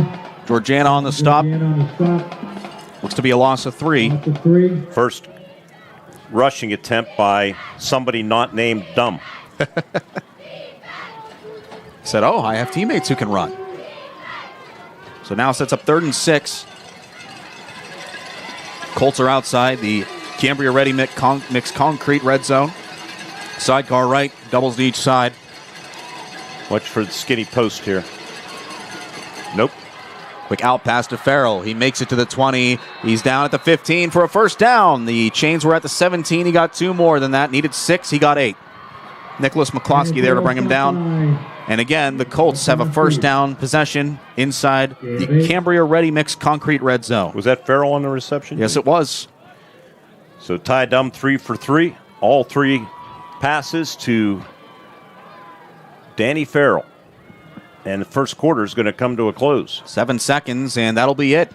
We'll switch sides on the field. Northern Cambria is threatening on their opening drive. 13th play coming up. Will it be lucky number 13? We'll find out when we head to the second quarter. In our second quarter tonight, brought to you by IRMC. Better health, better life. 7-0 Marauders. Colts threatening as we continue with the District 6 Championship on Renda Digital TV. The Barnesboro American Legion Post 508, a proud supporter of local area athletics, wants listeners to know the Legion's newly remodeled kitchen is now open and ready to serve you with a full menu. It's hometown nights and Friday night lights at the Legion this year. Fill up before the game with the Colts Special, a large one-topping pizza and a dozen wings for only $22. Then come back after the game to celebrate with friends and a live DJ from 10 till 2. Barnesboro American Legion Post 508 loves Friday night lights. Let's go Colts!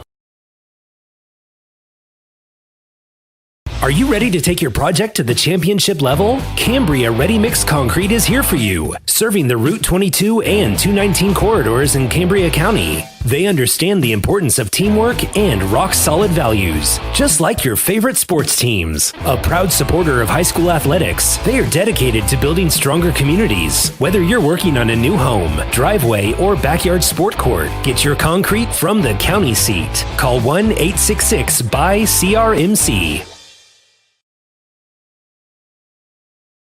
Congratulations to the Northern Cambria boys football team on a great season. Charleston's Furniture proudly salutes the Colts as they battle their way through the playoffs. One thing you don't have to battle for is a good deal on furniture. Charleston's wonderful World of Furniture has its Home for the Holiday sale going on now. Get down to Charleston's and score a touchdown. Visit Charleston's Furniture on Route 219 in Northern Cambria, or check out their options online at charlestonsfurniture.com. Charleston's Furniture, where champions shop. Back with you on Renda Digital TV as we usher in the second quarter. Our second quarter tonight brought to you by the Indiana Regional Medical Center. Better health, better life. Colts threatening. 1st and 10 inside the Cambria Ready Mix Concrete Red Zone. On the first play, they're going to give it to Nate Fry, who takes it for forward progress down just shy of the 10-yard line at around the 9.5. Small yardage gain. Hayden Hosgood there to stop him. First quarter stats. Northern Cambria, 9 carries, 35 yards. Dumb 3 for 3 for 33 yards. They had 68 total yards. Bishop Guilfoyle, 6 rushes, 22 yards. And Kissel, 2 for 2 for 42 yards. So the two quarterbacks have combined 5 for 5. They had 64 total yards to 68-64. Even Steven. Colts trying to even the score on this drive here. Split receivers to each side. Walking end to the right. Dumb drops back the pass, looking for the out route, and it is too far in front of his intended target, Caleb Dolney. That'll bring up 3rd and 6. I don't know if we'll get a replay. I think if Dumb had a chance, a second chance at this, you're going to see he had a lot of running room up the middle. Let's see Jake, on the replay on the screen, you're going to see it open up, and instead he was fixed. Oh, yeah. See, he could have ran, I think, split those two linemen, maybe even take that to the end zone. Well, now the Colts are faced with a 3rd and 6 at the Marauder 11. The Marauder faithful getting loud, trying to cheer their team on for a 3rd down stop. Dumb fakes the give, takes it up the middle, needed 6 yards. I don't think he's going to get it, and he's brought down at around the 9-yard line for a gain of 2 before Joseph Eckenrode's there to stop him. Eckenrode on the stop of Ty Dumb. 4th and about 4 for the Colts. Gain of 2. Don't think we'll see the field goal unit come on. This is definitely a good chance to go for it on 4th down. The Colts took over 7:56 of that first quarter. They used up the rest of it, so they're really working the clock, but they want to make the most of it here with a score and tie this one up. 4th down scenario. Colts don't want to turn it over. They need 4 yards to get the first and set it up 1st and goal inside the Cambria Ready Mix Concrete red zone. Dummel by himself. They get some movement up front. That's going to be a flag and a free 1st down for the Colts. Yeah, it will be half the distance, but that half the distance will be good enough for a 1st down by a half yard if the penalty holds here, as the officials confer.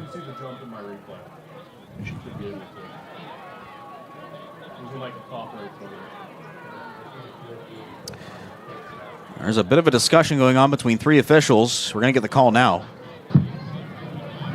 Encroachment, defense, will be enough for a 1st down.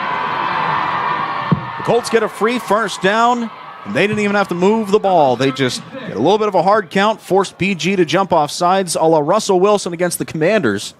And now they set up 1st and goal. All that jump by Russell Wilson ain't going to do much if the Steelers lose tomorrow to the Ravens. I know you have no dog in that fight. You're a Browns fan. I feel bad for you. No, I'm not a Browns fan. Jack Benedict's the Browns fan. Oh, that's right. Ted's a Browns fan. Who are you? Are you a Brown? Or who do you cheer for? Whoever plays the Steelers. Okay. So you're going to be a Ravens fan tomorrow? Yes. Can we create more separation? Well, that's kind of like the Browns, right? They moved from Cleveland. Yeah, but they're better. 1st and goal at the 5 for the Colts. Sidecar right to Dumb. 5 yards to Paydirt. He's hit immediately and dropped right at the line of scrimmage. No gain. Jake Kissel read that one perfectly and stopped them right there. 10 carries, 40 yards for Dumb. His last 3 carries have gone just for a net of 2. I mentioned earlier the short yardage touchdown reception to Danny Farrell last week actually came from 5 yards out. Wonderful to see that again this time, though, to the right. Where's Farrell set up? He's in a slot left. And that's where the Marauders bring the most pressure. Man in motion, the handoff to the motion man in Fox. Hit once, dropped right at the 5-yard line. 2 plays, no dice. Brings up a 3rd and goal at the 5. Chase Kissel there to bring him down. The Kissel boys impressing goal line defensive play right now as we approach 9 minutes here in the second quarter. Brought to you by Indiana Regional Medical Center. Better health, better life. Kissel, 23 tackles for a loss this season, a big number for the Marauders. Here we go, 3rd and 5. 3rd and goal, on the 5. The Marauders will shake things up on defense up front. 5 in the formation, 3 up top, 2 at the bottom. Dumb and empty set and a whistle, and that would have been a touchdown before the Marauders take a timeout. Or the Colts do, 8:36 to go in the first half, 7-0 Marauders, but the Colts looking to match that score when we return on Renda Digital TV.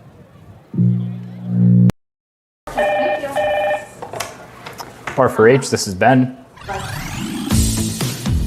R4H is here when you need us. R4H provides transportation 7 days a week, including holidays. We offer local and long-distance transportation for ambulatory clients, as well as those who require a wheelchair, gurney chair, or stretcher van. We provide transportation to medical appointments as well as social and holiday events. We take pride in providing quality care and professional services to all of our clients. Exciting news! R4H is now certified to provide CPR, first aid, and AED classes to our local community. Due to our rapid growth and increasing need for our services, R4H is looking to expand our team. If you are interested in joining our team as a driver, apply online at rider4h.com or scan the QR code located at the bottom of this ad. Full-time, part-time, and casual positions are available in many locations. R4H Medical Transportation is an equal opportunity employer. As always, because of you, we are R4H. Sports contests are fueled by the desire to win, and when you're in need of a fuel and oil provider, turn to the winning team at Smith Coal and Oil in Northern Cambria and Indiana Fuel and Oil. Veteran-owned, you can trust them to be your go-to for residential and commercial fuel needs. Smith Coal and Oil, a proud co-presenting sponsor of tonight's coverage on Renda Digital TV. It's also co-presented by Barnesboro American Legion Bar and Restaurant, Post 508. Third and goal at the 5 for the Northern Cambria Colts. They look to match the 7 on the board by the Marauders. 8:36 to go in the first half. Dumb takes it on third down. Shuttle pass inside and tripped up at the 3-yard line for Caleb Dolney. Consiglia there to trip him up. I think that might have been Wagner. Caleb Dolney. Oh, you're right, 25. It was Dolney a good play call. Didn't work out in their favor, but now they're only 3 yards shy of the end zone. Once again, that Nissan is light gray. It must be moved or will be towed. That Nissan They're going to go for it on fourth down. They have to. Only 3 yards to the end zone. Dumb comes out, sidecar to his right. That is Nate Fry. Trips to the right. Flanker left is Pershing. Dumb keeps it. Runs forward, and they did not get it. Turnover on downs at the 2-yard line, and the Marauders stop him just before the end zone. Hosgood there to bring him down. Osgood, good job. 6'2", 191-pound junior, and he did not get moved. And as a result, only a yard gain for Ty Dumb, and they turn it over on downs. That was an impressive drive, though, Jake. Yeah, they took over 7:56 in the first quarter. Now the Marauders will take it over 7:53. Gray Nissan LHD 1532. You driving a Nissan? Nope. I brought the company van, which is a Ford. Thank goodness. Thank you to Mario Luther for hooking us up with. They must expect whoever is driving that Nissan to be like lightning quick getting to it. Yeah, not even 10 seconds in between both calls. 1st and 10 at their own 2. The Marauders show blitz up the middle. They're going to hand it off to the right. Positive yardage up and around the 7, maybe the 8-yard line. Gain of 6 for BG on their second offensive drive. Trey Pershing there to bring him down. That was Consiglio on the carry. Thought so. Didn't want to get ahead of myself. And Hamilton Gates will check onto the field. 7-yard gain on first down. Too much. Big win to get out from the shadow of their own goalpost. 7:22 in the second quarter. 7-0 Marauders looking to add on to it. 2nd and 4 at their own 8. Ball placed on the near side hash as Kissel have some extra blocking up front. He's going to tuck it and run with it for first down yardage before he's brought down after the 15 to around the 17-yard line. 9-yard carry sets up 1st and 10 for the Marauders. First time he's carried the football. Malik Fox there to trip up Kissel. First down, Bishop Guilfoyle. Moon shining brightly above Mansion Park Stadium. We'll have to get that on camera, boys. Remember last night, this is much different than last night aside from the cold. Last night it was raining and very overcast, and rain flew into our booth a little bit. Tonight a little bit of a different story. Kissel empties the set, trips to the left. Quick screen pass to the left. It is read perfectly by the defense, but executed well by the Marauders, and Gates is off and running down the far sideline before Dumb's there to haul him down out of bounds from their own 17 out around midfield. 33-yard gain, and that was just great athleticism. We'll look at it on the replay. Just out in the flat, little bubble screen. He broke a couple of tackles. Could have been a tackle for a loss. Instead, ends up plus 33 to midfield.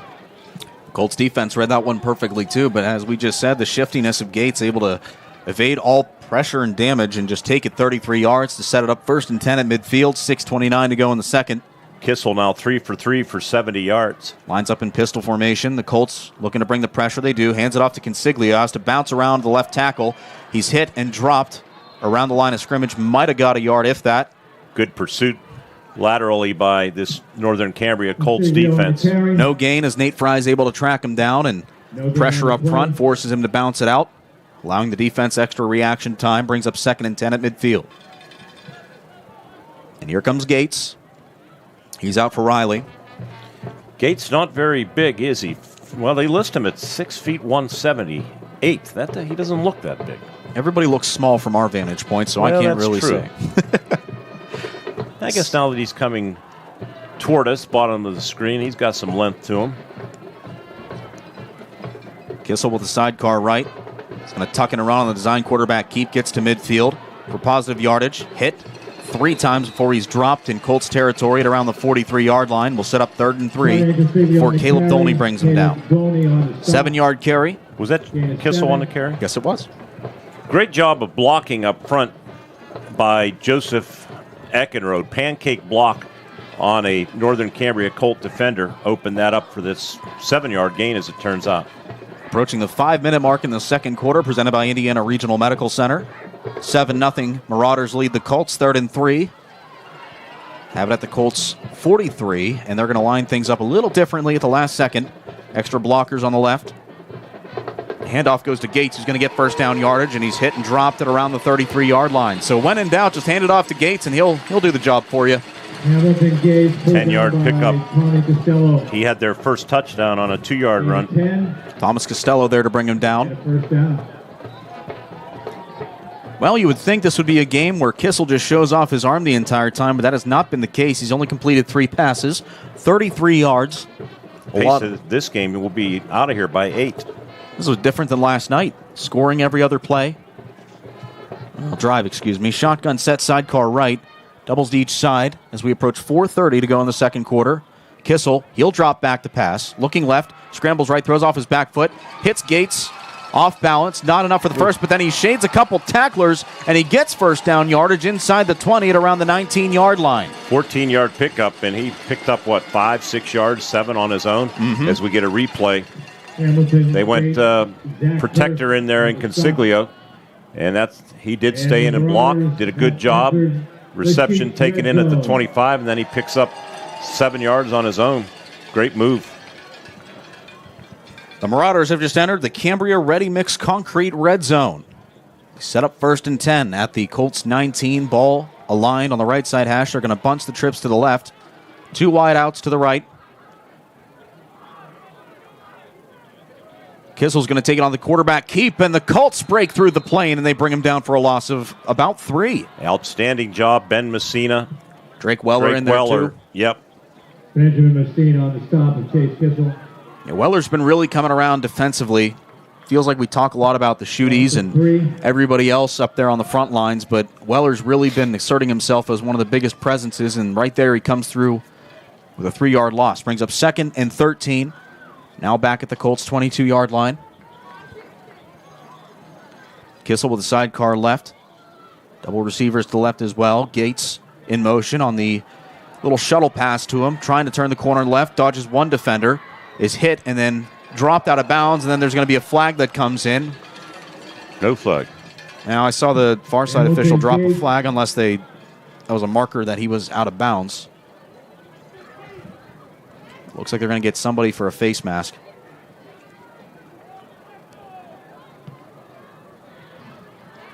Here we go. 4-yard completion.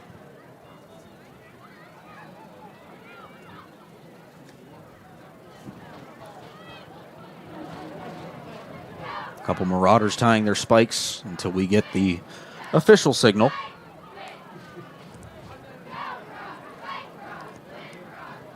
The Marauders are walking back.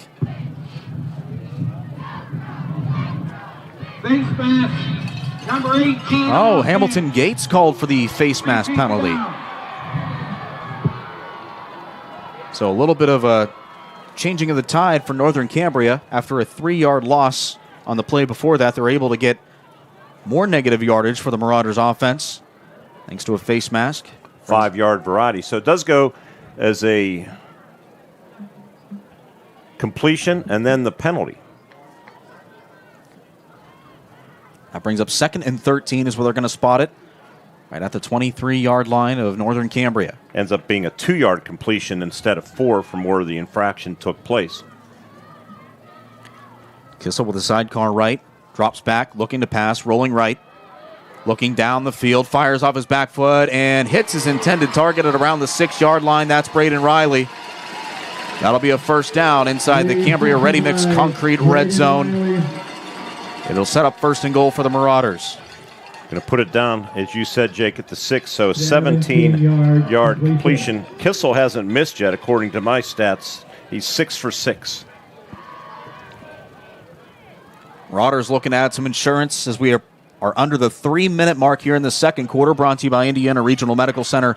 Better health, better life. Not only did we not get immediate timeout in the first quarter. So now Consiglio will line up in the Wildcat form. He's going to take it forward. The Colts trying to prevent him from getting across the goal line. The Marauders say that he did, and no, he's down at about the half-yard line before Ty Dumm's there to hit him and drop him. And the one official lost his hat as he was trying to make the call. So that'll set up second and goal at the 1. Hard-nosed running from Consiglio's. We get a look at the replay. Good job by the left side of the offensive line. There was a fumble on the play, but BG recovered it. Had to have happened right as the scrum was clearing up.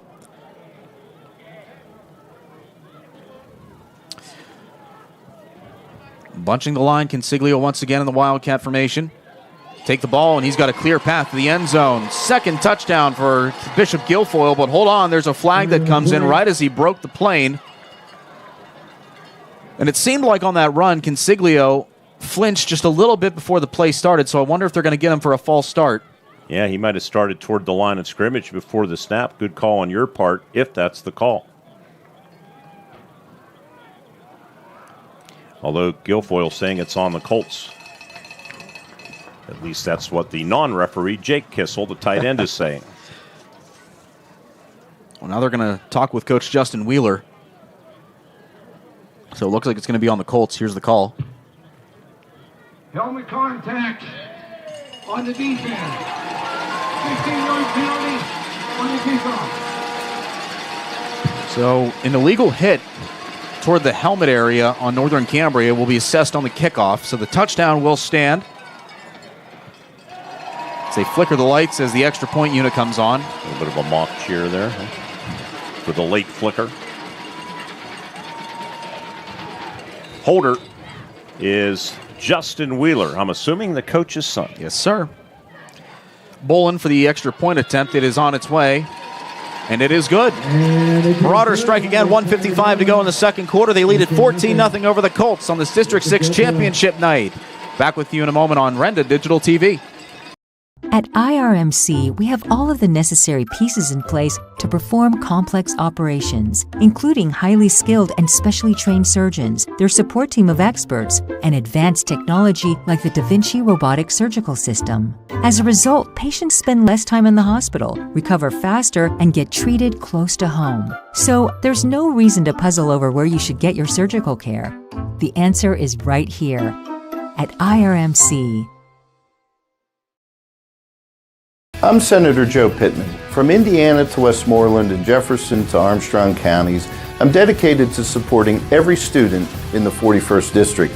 As Senate Majority Leader, I'm committed to ensuring our kids have the opportunities they deserve, whether it's excelling in athletics or engaging in extracurricular activities or achieving academic excellence. Together, we're building a strong foundation for our children's future.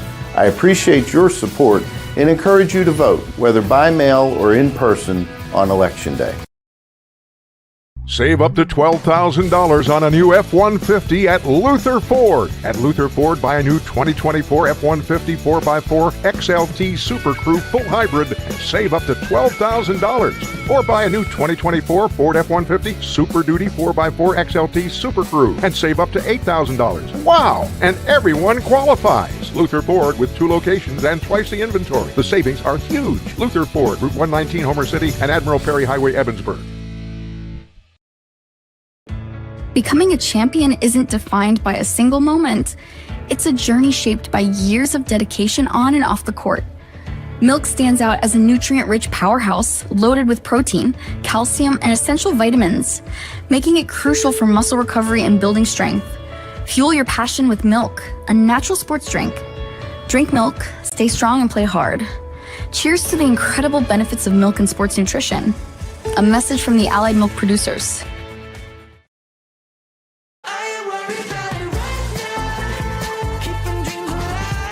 Drive into 2025 with confidence in a vehicle designed to turn heads, premium comfort, bold design, and 2 years of limited maintenance included. Plus, with our industry-leading warranty, you're covered for the road ahead. During Mitsubishi's year-end sales event, drive home a 2024 SUV with only 0.99% APR. Get ready for a new year of adventure at 5-star Mitsubishi Altoona.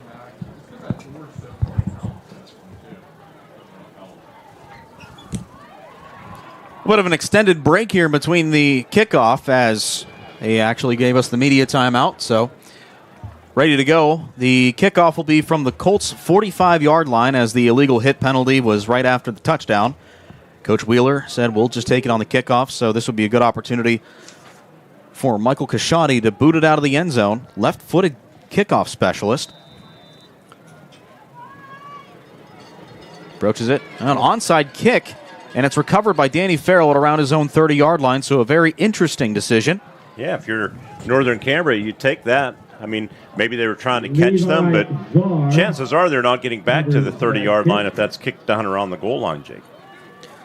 12 plays, that scoring drive for Bishop Guilfoyle, and 98 yards. They took over at their own 2-yard line. And they lead at 14-0 as we have 1:54 to go in this second quarter. Coverage tonight on Renda Digital TV, co-presented by Smith Coal & Oil and by Barnesboro American Legion Bar and Restaurant, Post 508. Colts looking to strike before the halftime break. They take over at their own 30-yard line. Dumb drops back, little screen pass to Dolney, goes to his shoestrings to catch it, breaks 2 tackles, still on his feet, and he's at the 40. The scrum still moving forward, and now it comes to a halt. But it was good for first down yardage. Didn't look like it would be, but they're going to give him 12 yards as Hamilton Gates able to finally stop him. If you're Justin Wheeler, you're probably not real excited about the way your defense just tackled Dolney, but give Dolney credit. That was a shoestring grab to begin with as it was thrown low, and then trying to tackle him high was Hamilton Gates, and Dolney took Gates for a ride. 1st and 10 for the Colts. They're going to send trips to the right man in the slot. High snap, another out pass to Dolney, and it's incomplete. Would have been a short yardage gain, if that. Brings up 2nd and 10. Bring up 2nd and 10. Incomplete pass. Dumb now 5 of 7 for 47 yards. That's one that maybe should have been caught. Although if you think about it, it might have been a better thing that it wasn't caught because the clock is stopped and it would have gained maybe 2 yards max. So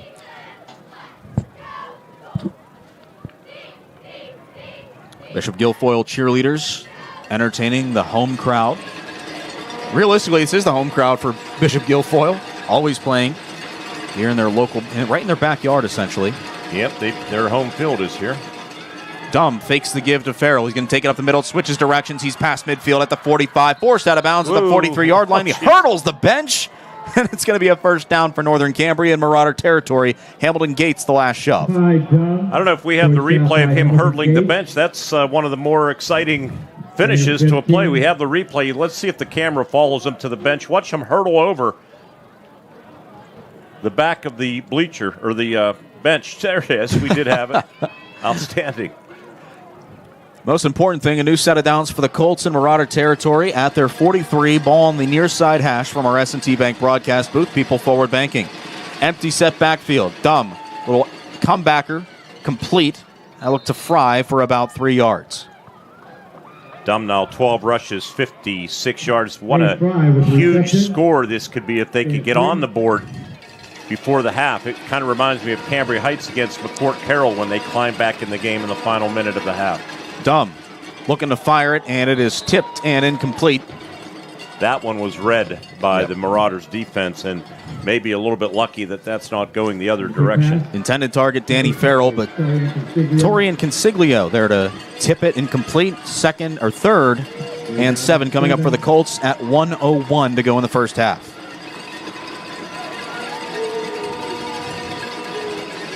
Cowbells aplenty from the Bishop Guilfoyle supporters. Bunch formation at the bottom of the screen. Let's see what happens here. Dumb, high snap, looking to run it on the left, follows a couple blocks. He's going to get first down yardage. Looking for the 30, and he's going to stop just shy of that at the 31-yard line, so a good 9-yard rush gives him a first down. Nicholas McCloskey there to bring him down. Boy, he is something else. Dumb. Strong. for his build of 6 feet 165. Timeout taken on the field by Northern Cambria. That is their second. We'll keep it right here. Or their first, excuse me. The first timeout was taken by Bishop Guilfoyle, so now both teams have 2 apiece.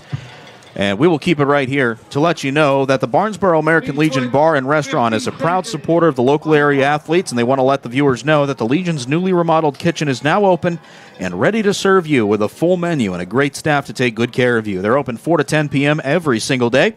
They also thank the community for taking advantage of the Colts special the last 11 Friday nights. Ask you to stay tuned for new Friday night specials throughout the coming weeks. And they also ask you to mark your calendars for Thanksgiving Eve at the Legion. The band Open Ends will be live from 9 p.m. to midnight. $5 cover charge. You must be 21 or older to attend for Open Ends at the Barnesboro American Legion Bar and Restaurant, Post 508. Tonight's coverage on Rented Digital TV also presented by Smith Coal & Oil in Northern Cambria and Indiana Fuel & Oil in Indiana. They're proud to be a presenting sponsor of this District 6 championship.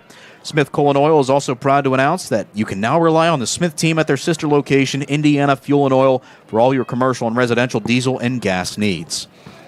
Winter's right around the corner. Temperatures have already dipped, so call Smith Coal & Oil today. Make sure you are ready for the winter season. About 43 degrees temperature-wise. The real feel cooler than that, in probably about 39 or so right now. Something like that. 1st and 10 after the timeout. Colts on the Marauders' 31-yard line. Dumb with the sidecar left. He drops back to pass. Good. Scrambles right. Had no available options. Flag comes flying in, and Dumb is just going to heave it out of bounds, incomplete. We'll see what this flag is on. It's close to where the secondary was. Consiglio there on the coverage. The flag officially at the 21-yard line on the far side. A lot of times that's holding in the secondary. It is. It's holding on Bishop Guilfoyle. There is no intentional grounding. He was outside the pocket. The ball went past the line of scrimmage. In the meantime, we have a defensive hold. 10-yard penalty.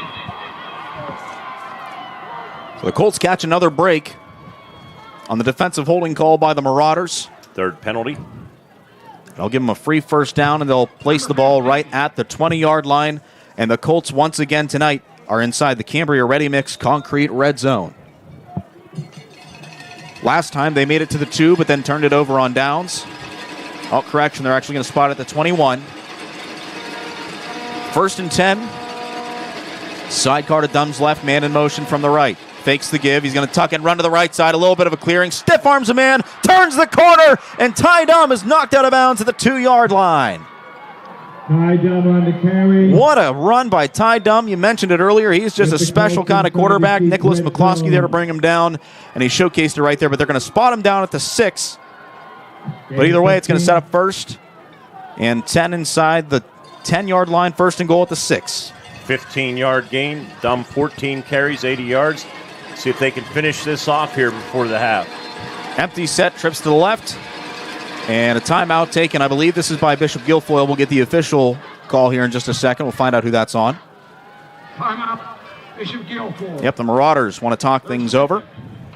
And we'll keep it right here with 34 seconds to go in the second quarter. Our second quarter tonight brought to you by Indiana Regional Medical Center. Better health, better life. Also check out IRMC at Chestnut Ridge in Blairsville.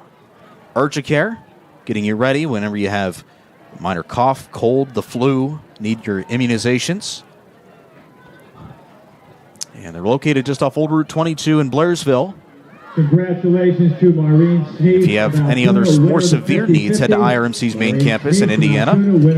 I drove by the new VA outpatient clinic that they're constructing. It's looking pretty good. Yeah, I think they actually poured the cement ready. Was that ready mix or not? I don't know. I don't know if it was Cambria ready mix or not, but they had that laid out. Looks like it's going to be hardening overnight through the next couple of days. So 30. Yeah, that's going to be a great facility, great addition. The Behavioral Health Center is also going to be opening early next year. Yeah. It's a shame we need it, but there is a huge need there. And IRMC continues to grow. 34 seconds left in this first half. And it's 1st and goal from just inside the 6-yard line. Ball's placed at the 5. Colts looking to get one before the halftime break. Sidecar to Dumb's right. They're going to bunch the line. Tucks it, runs to the right side, finds a hole. Fumbled. Going to say he's down, I think. Yep, he's down at the 1 yard line. And the clock's still running. They're going to stop it for a moment. Get a replay here, Jake. Yeah, we'll see if we can see if there was a fumble on that play. Right down by the carry. Yeah, they're going to say he was down one way or another. Hard to tell from that angle. Well, yep. Out, but he was clearly down. And Dumb's lucky that didn't go out of the end zone, or else that would have been a touchback for Bishop Guilfoyle, which could have been really bad. Good point. Timeout taken by the Colts. Although I guess it wouldn't have mattered since they ruled him down. Yep. And it came down after. But if it's knocked out before that and it goes into the end zone, yeah, you're right. 23 seconds on the clock. It'll be 2nd and goal at the 1 for the Colts, looking to score before the half. You know, we talked about Indiana Regional Medical Center just a couple minutes ago, and while we have some time, we do want to let the listeners know that just a couple of weeks from now, we'll actually have our Teddy Bear Fund Drive Collection Week at the 700 shop in Indiana. Anybody from Northern Cambria, even the Altoona area, makes their way through Indiana. I believe it's, the week before Christmas? Yes, and, of course, the office in Northern Cambria with mammographies, Mammo Mondays available. As IRMC grows into Cambria County, and they have that wonderful office that opened there, and also up in Monday's Corner. You know where Monday's Corner at? That's in your old backyard. Yep. Originally from Evansburg, then moved out to Naniglow, and know exactly where Monday's Corner is at. But the reason I bring up Collection Week, the proceeds from that go toward child health care at Indiana Regional Medical Center and Children's Hospital in Pittsburgh. A long list of things that have been upgraded because of the Teddy Bear Fund Drive, both at IRMC and Children's. Be sure to stop out the week before Christmas. Make your contribution. The Teddy Bear Fund Drive. 2nd and goal at the 1, 23 seconds. The Colts 1 yard shy from the end zone. Dumb goes under center, breaks through the pile, and he's in for the touchdown. A 1 yard touchdown rush by Ty Dumb, and the Colts are right back in this one at the tail end of the second. That is huge. And they'll get the ball to start the second half.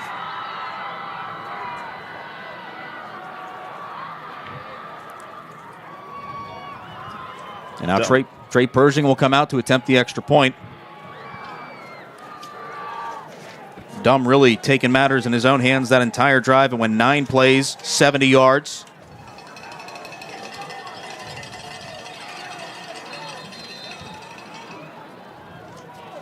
And then a flag. It looks like maybe Bishop Guilfoyle lined up off sides.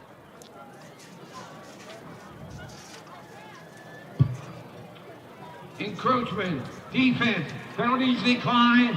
Now the Colts will decline that.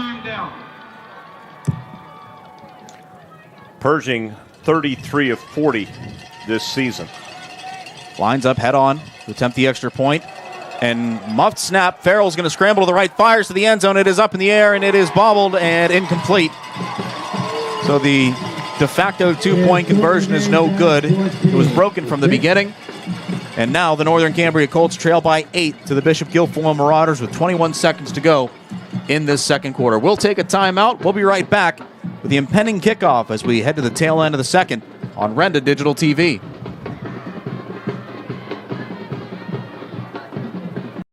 At IRMC, we have all of the necessary pieces in place to perform complex operations, including highly skilled and specially trained surgeons, their support team of experts, and advanced technology like the Da Vinci robotic surgical system. As a result, patients spend less time in the hospital, recover faster, and get treated close to home. So there's no reason to puzzle over where you should get your surgical care.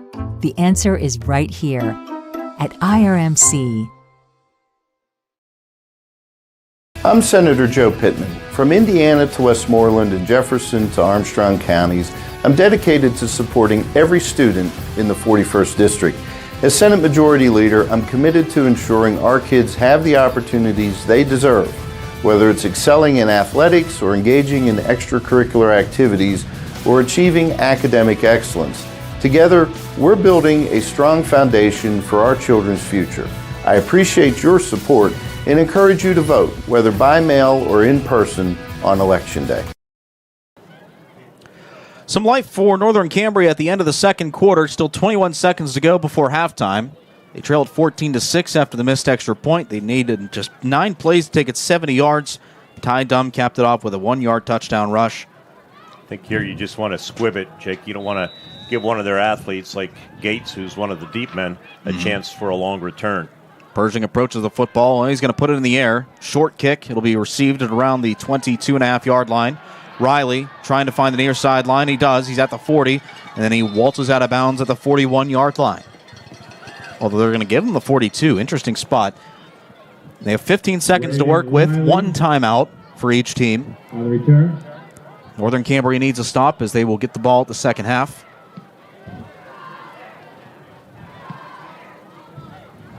Timeouts, BG has one. And you got to keep your eye on number 18, Gates, because he's a great athlete. He's been their impact player so far. A couple big runs and even a rushing touchdown for him today. Pretty conservative formation, so let's see if they put it up or not. Kissel's going to take the snap, rolling right, looking down the field. He's looking for Gates. He's going to fire it in the air, and it is intercepted, tied him at his own 25. They're going to wrestle him down. Nate Fry is trying to take Gates off of him, but it's a turnover, and Northern Cambria will set up shop with only 4 seconds to go in the half. Good momentum heading into the halftime intermission. Tied down with the interception. Absolutely. Look downfield. First and 10. That ball was just severely underthrown. That was just Kissel's 6th interception of the season. That's what I was looking for. He's done it. With the number of pass attempts they have, he's done a great job of playing mistake-free football. And they're just going to take a knee. Yep, wisely take it into the halftime break. But some good momentum for the Colts. They'll return the opening kick for the second half. But coming up next, it's our halftime report. With the score, Bishop Guilfoyle 14 and the Northern Cambria Colts 6. You are watching coverage of the District 6 Single A Championship, co-presented by Smith Coal & Oil and Barnesboro American Legion Barn Restaurant Post 508. Mark and I will take a look at the first half action when we return after this timeout on Renda Digital TV.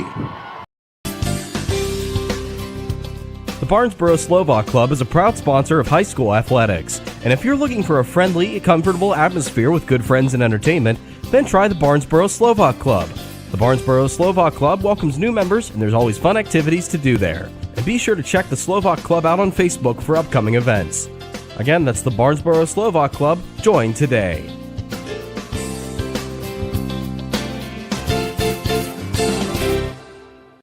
At Grand Beginnings Children's Center, their focus is on growing and teaching children to be the best they can be.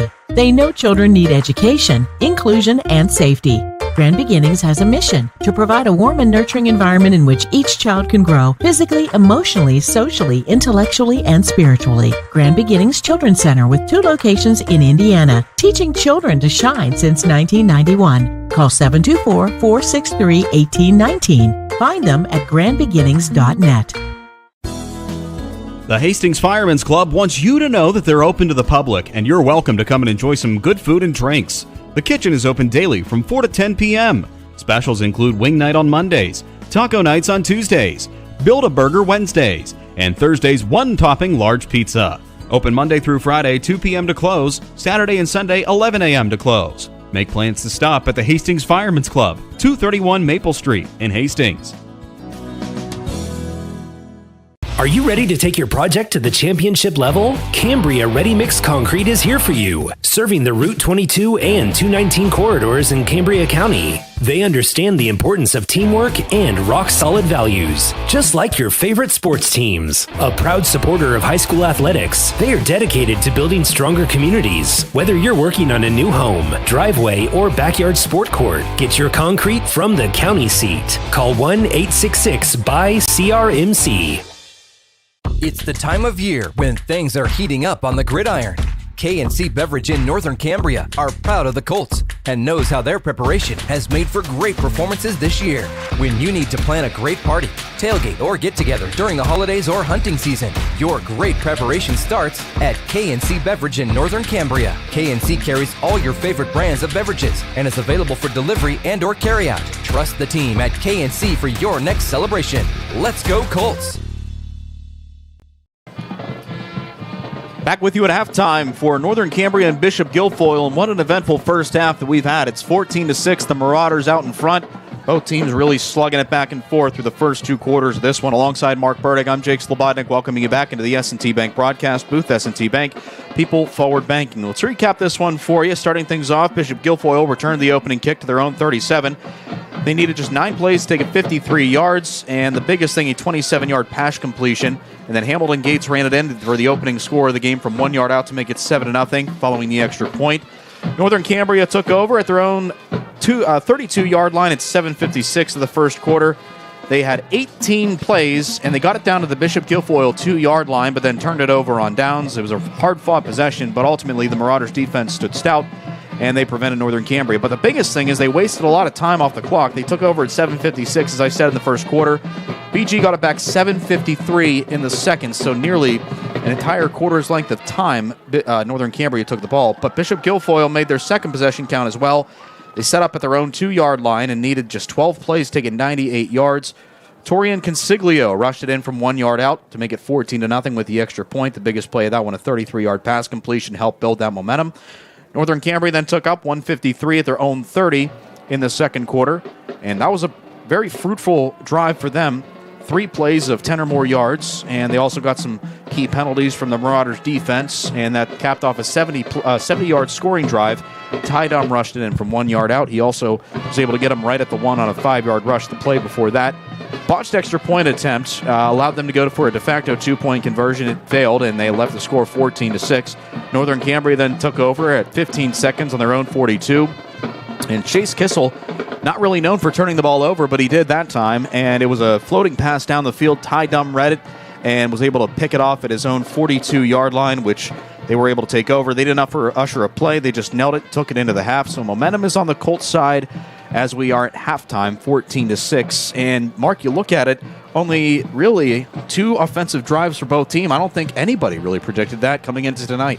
No, it was interesting the way the first half went. Very rapidly paced first half as a result of not many possessions, and good ball game. What a big score at the end of the half. Like I said, it kind of reminds me of what Cambria Heights did when they were trailing 17-3 against McCourt Carroll in the opening round of the District 6 AA playoffs. It got them back into the game, and then on the first possession of the second half, they went to work, and Northern Cambria will have that same opportunity. But the only thing is, the big difference here, they're going to need 8 points now if they want to tie the Marauders rather than your traditional 7, thanks to that missed extra point. But again, the momentum is on their side. Can they keep it? We'll find that out in just a little bit when the third half goes on. But right now, we're continuing on with our halftime report. Coming up next, Mark has been compiling stats. We'll take a timeout. He'll give us a look at the statistical numbers from tonight's game so far. When we return, our coverage of the District 6 Single A Championship, co-presented by Barnesboro American Legion Bar and Restaurant Post 508 and Smith Coal and Oil in Northern Cambria and Indiana Fuel and Oil in Indiana. Stats coming up next as halftime continues on Renda Digital TV. R4H, this is Ben. R4H is here when you need us. R4H provides transportation 7 days a week, including holidays. We offer local and long-distance transportation for ambulatory clients, as well as those who require a wheelchair, gurney chair, or stretcher van. We provide transportation to medical appointments as well as social and holiday events. We take pride in providing quality care and professional services to all of our clients. Exciting news! R4H is now certified to provide CPR, first aid, and AED classes to our local community. Due to our rapid growth and increasing need for our services, R4H is looking to expand our team. If you are interested in joining our team as a driver, apply online at rider4h.com or scan the QR code located at the bottom of this ad. Full-time, part-time, and casual positions are available in many locations. R4H Medical Transportation is an equal opportunity employer. As always, because of you, we are R4H. Looking for unbeatable savings on TV and internet? Bundle and save with Dish TV and HughesNet satellite internet. Now you can get $5 off each bill and lock in your price for 2 years guaranteed. Dish TV packages start at just $84.99 a month, and HughesNet plans begin at $59.99 a month. Call SeaWorld Satellites today at 724-463-3200 and start saving. SeaWorld Satellites, your one-stop shop for TV and internet savings. Congratulations to the Northern Cambria boys football team on a great season. Charleston's Furniture proudly salutes the Colts as they battle their way through the playoffs. One thing you don't have to battle for is a good deal on furniture. Charleston's wonderful World of Furniture has its Home for the Holiday sale going on now. Get down to Charleston's and score a touchdown. Visit Charleston's Furniture on Route 219 in Northern Cambria, or check out their options online at charlestonsfurniture.com. Charleston's Furniture, where champions shop. You can shop for pretty much anything online. Clothes, food, vacations, you name it. All without ever leaving the comfort of your couch. Finally, banking can be just that easy too. With the all-new FMB e-store, you can shop for hundreds of financial products to manage your money, all from the comfort of your couch. From clicks to bricks, we've got you covered. Experience the FMB e-store in branch, on your phone, or online at fmb-online.com. Is your dog in need of expert training? Mossberg's Manners Dog Training provides top-notch care with Connie Nagy, a CPDT, KSA, and CSAT certified trainer. Services include basic and advanced obedience, behavioral modification, separation anxiety training, and specialized service dog training for cardiac alert, asthma, seizures, and more. Fear aggression training and canine good citizen preparation are also available. For expert dog training, contact Connie at 412-592-4026. Mossberg's Manners, where good dogs become great. Back with you at halftime from Mansion Park Stadium in Altoona. The halftime score of the Bishop Guilfoyle Marauders 14, Northern Cambria 6 in the District 6 Single A Championships. Alongside Mark Birding, I'm Jake Slobodnik, welcoming you back into the S&T Bank broadcast booth. S&T Bank, people forward banking. Let's take a look at those first half stats. Mark, you've done a good job compiling them, so give us what you got. I don't know if I have or not. I think they're pretty accurate. To me, you have. First for the Bishop Guilfoyle Marauders. On the ground, they had 58 yards rushing on 14 carries. Consiglio, 7 carries, 26 yards. Hamilton Gates, 4 carries for 19 yards and a touchdown. Consiglio had one touchdown in the first half himself on a 1-yard run. And Chase Kissel, the quarterback, 3 carries for 13 yards again, 14 for a net of 58.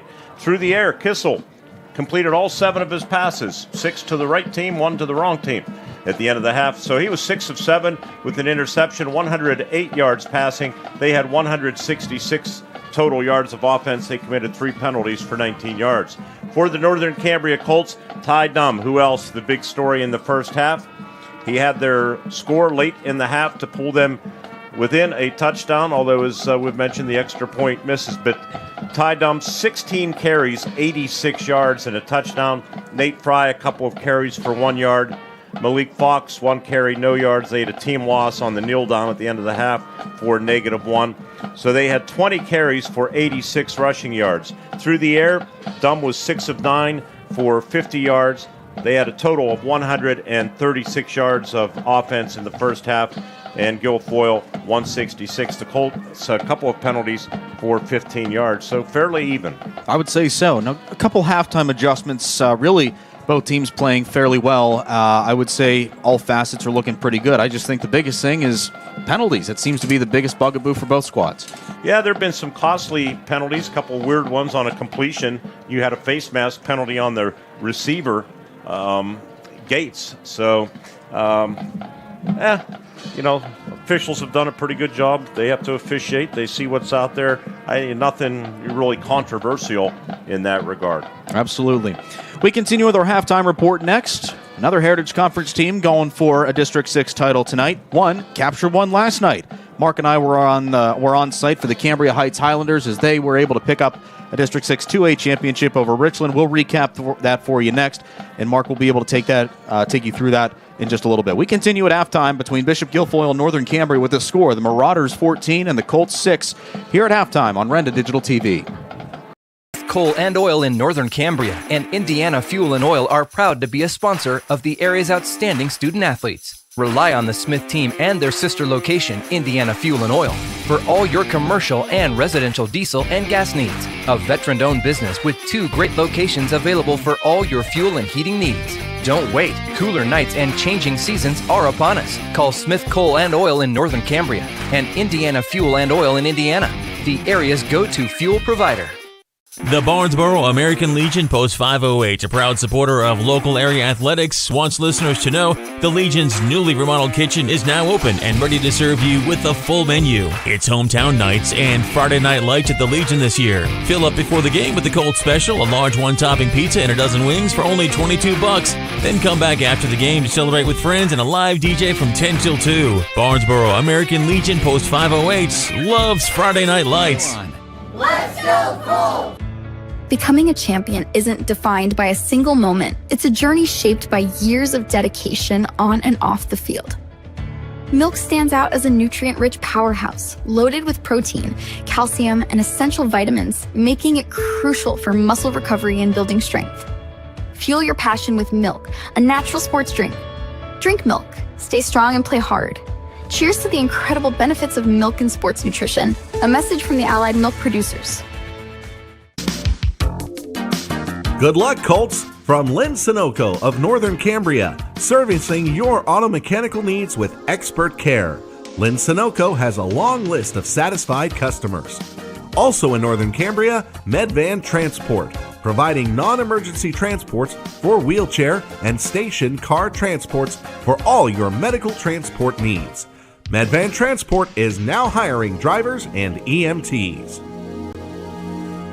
When tax time rolls around, H&R Block has many filing options to make it easy. H&R Block Tax Pros will maximize your return with or without an office visit. You can drop by H&R Block, use their drop-off service, or a tax pro can even do your taxes virtually. Just send a few pics from your phone and you never have to leave home. With so many ways to file, it's just another way Block has your back. Visit your local H&R Block tax office at 3909 Bigler Avenue, Northern Cambria. While tax situations are different, not everyone gets a refund. Welcome back to Mansion Park Stadium in Altoona. At the half, it's BG 14, Northern Cambria 6. The Colts will receive the second half kick in just a little bit. But last night was a really special night here at Mansion Park, not just for us, but for the Heritage Conference as well. It was the 2A championship. Cambria Heights took on Richland. The Highlanders were looking for their second straight District 6 title, and they were able to come out on top 42-21 over the Rams. They started slow. We have some replays here from last night. Nathan Miller will cue those up. And Mark, you were calling last night's game, and I mean, the way Cambria Heights fought back, forcing turnovers, capitalizing on drives, it was really a tale between two halves for them. It really was. It's just, they played an outstanding second half, like they did really in their first two playoff games, and put the game away, really took control. And looking at Garrett Jasper there, they had ruled him down. He didn't think he was down, but they were able to finish this off nonetheless. But 21 points in the fourth quarter, and there's a touchdown run. And I think they shut out Richland in either the third or the fourth quarter because they were up? Or there was tied 14 at the half, and then they only allowed one more touchdown to the Rams the rest of the way. That was in the fourth quarter, but after they had made it 35-14, they were trailing 14-7 and scored 28 unanswered points to make it 35-14. And Richland did score with 4:30 left in the football game, and then Cambria Heights on a 39-yard Marshall Eckenrode run put the game away at 42-21. And you see the good defense there by Luke Mulroney. And look at some of the highlights of last night's game played right here at Mansion Park. And there goes Stephen Nealon. And this was the about a 20-yard run. He had a 59-yard touchdown run on the first play of the second half for the Highlanders that gave them the lead at that point, 21-14. But you see it, I mean, it was just a complete team effort from the Highlanders. You mentioned Nealon, Trey Tribus got in on a couple of plays. I mean, you think about it, the offense revolves around the quarterback, Isaac Weiland, but he kind of allowed the rest of his team to really pick him up. They didn't need Weiland as much. Just they made some adjustments at halftime. They struggled a little bit. I thought maybe as you look at Eckenrode on that inside reverse, taking it down to the 4-yard line. I think Cambria Heights in the first half, they were kind of maybe filling out Richland, and I think they made some adjustments at the half, gave them a lot different looks, opened it up, not so much from the passing game standpoint, But here's Trey Tribus taking it in on a touchdown run. But just a lot of different things offensively with the ground game. And I thought they really had the Richland Rams on their heels and took it to them in a big way. They had 445 yards of offense, 360 on the ground. So that kind of emphasizes the point that they really didn't need Weiland's right arm as much last night, and they ran a lot of Wildcat with Stephen Nealon. You were down on the field talking with Coach Lewis and a couple of his players after the game, and as expected, they were very high-spirited, but now it looks like they're going to be hosting the first round of states, or at least, as they say, the district championship is the first round of states, but if you think about it truly, this would be the first round of states. It looked like, and at least you might be able to break this down a little bit, they'll host the first game against a team from Clarion, and that has to give them a little bit of an extra edge. Actually, the way the state bracket is set up last night and tonight for that matter, not only are they District 6 championship games, but they're the opening round of the state tournament, the preliminary round. And so it's kind of a dual setup in that regard. And next week will be the quarterfinals. The same situation Cambria Heights was in last year when they played South Williamsport at Williamsport High School, home of the Millionaires. Yeah, I remember that trip we took out there, beautiful setup, but then the internet it kicked out on us right as we went live, and that was frantic. There's Marshall Eckenrode with the touchdown run to finish things off. Yeah, there for the Highlanders.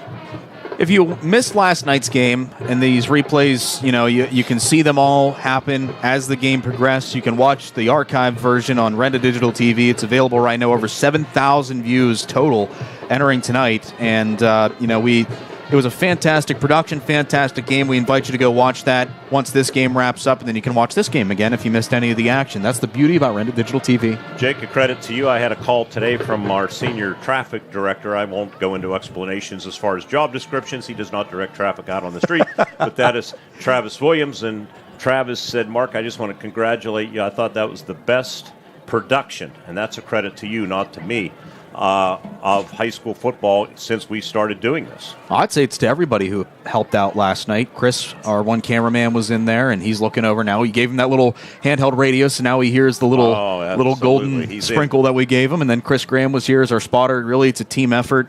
And but as Abditori and Chuck Clark always said, another award-winning production. We hope to win an award, not just for last night's game, but for tonight as well through PAB. So hopefully that's the case. But definitely fun last night, and hopefully we're in for a second Heritage Conference team picking up a District 6 championship. But we still got 2 quarters left to go. It is 14-6. Bishop Guilfoyle with the lead over Northern Cambria. We'll take a 30-second timeout. Third quarter of action tonight brought to you by Hastings Firemen's Club. Coming up next, and we'll also have our Grand Beginnings second half kickoff coming up next on Renda Digital TV. The Hastings Firemen's Club wants you to know that they're open to the public, and you're welcome to come and enjoy some good food and drinks. The kitchen is open daily from 4 to 10 p.m. Specials include wing night on Mondays, taco nights on Tuesdays, Build-A-Burger Wednesdays, and Thursday's one-topping large pizza. Open Monday through Friday, 2 p.m. to close, Saturday and Sunday, 11 a.m. to close. Make plans to stop at the Hastings Firemen's Club, 231 Maple Street in Hastings. You don't want to watch it. We're back with you at Mansion Park Stadium in Altoona. Chris Graham is watching the futility of the Tennessee Volunteers right now. They're playing against the Georgia Bulldogs. So that was one of my halftime adjustments. I try to take care of him, and he's taping it. Oh, what are you doing, Chris? Ready for the second half kickoff. The BG Marauders will be kicking it off. They lead 14-6. And our second half kickoff is presented by Grand Beginnings Children's Center. Get your children ready to shine at Grand Beginnings Children's Center. Didn't mention this earlier, but wanted to make sure that we did mention it. We talked about the Teddy Bear Fund Drive earlier in tonight's game. Grand Beginnings, now over $2,000 are donating to the Teddy Bear Fund Drive this year. And the way it worked, for those who haven't really watched or listened closely to our Renda productions, for every Renda media-covered high school football game that we have this year, every point scored, Grand Beginnings will donate $1 that'll go toward child health care at the Indiana Regional Medical Center and Children's Hospital in Pittsburgh. So we just want to say thank you to them for helping us help the kids at IRMC at Children's Hospital. Exactly. We can't thank. They have been just an outstanding supporter of high school sports and of the Teddy Bear Fund Drive, all wrapped into one, a great promotion, and we can't thank them enough. Our third quarter sponsor, Hastings Firemen's Club. We thank you so much to them and to Smith Coal & Oil and by Barnesboro American Legion Bar and Restaurant Post 508, our co-presenting sponsors for tonight. So we're getting ready for the second half of action. The ball falls off the tee. So now it will have to reset that. Dunn and Farrell back to return for the Colts, and kicking it off, Michael Kashadi. Not one of the bigger Bishop Guilfoyle rosters, about 36 on the roster. I've seen them with as many as 60 or so. Beautiful kick to start things off, and Farrell's going to wisely let that one go into the back of the end zone for a touchback. Here's one of my pet peeves, Jake, high school football. Pros, this comes to the 25 or 30 now? 25, yeah. Actually, the 30. 30, yeah. College, it's the 25, but high school, it's still stuck in the Neanderthal ages at the 20. I don't understand it. Of course, I don't understand a lot of things. I'm right there with you. So let's see if the Marauders defense makes any adjustments trying to slow down Dunn. I'm sure they feel like they've had a good game plan, but he's just so elusive. Yeah, and he's really made them pay in this first half. And it could work out for the Colts' advantage, too, maybe spreading the ball around a little bit more as they set up 1st and 10 at their own 20. Handoff goes to Fox, and he's brought down in the backfield for a loss of 5. Not the way the Colts wanted to start things off. Chase Kissel there to bring him down. Chase Kissel on the stop of Malik Fox. Just a second carry for Fox. It looked like he didn't have the best footing as well. He fell down as soon as he touched the ball. Get a replay, yeah, and Kissel was right there just to add that extra factor there. So 2nd and 15 for the Colts. Need 8 points to tie it. Scored back in the second quarter and missed the extra point. Dunn with a sidecar right, man in the slot, flanker left, and little option play out to Fry, and he's going to get moved back about 2 yards is where they're going to spot it, maybe 3. Torian Consiglio there to bring him down as well. So whatever the adjustments were that the Marauders went into halftime talking about, it's coming to fruition here as they force back-to-back negative yardage. Yeah, loss of 8 on the first 2 plays. Haven't seen anything really different defensively. 3rd and 18 coming up.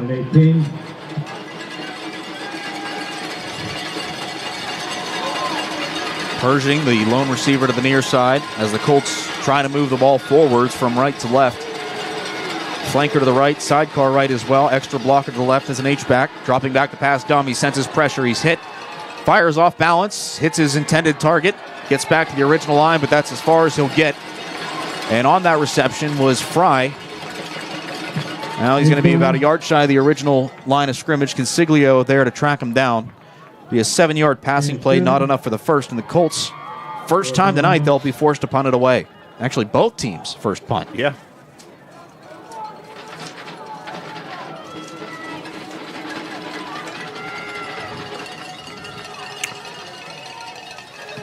Pershing's kick, decent one. It'll be returnable at the Colts' 49-yard line. That looks like Gates. He's going to take it to the 35.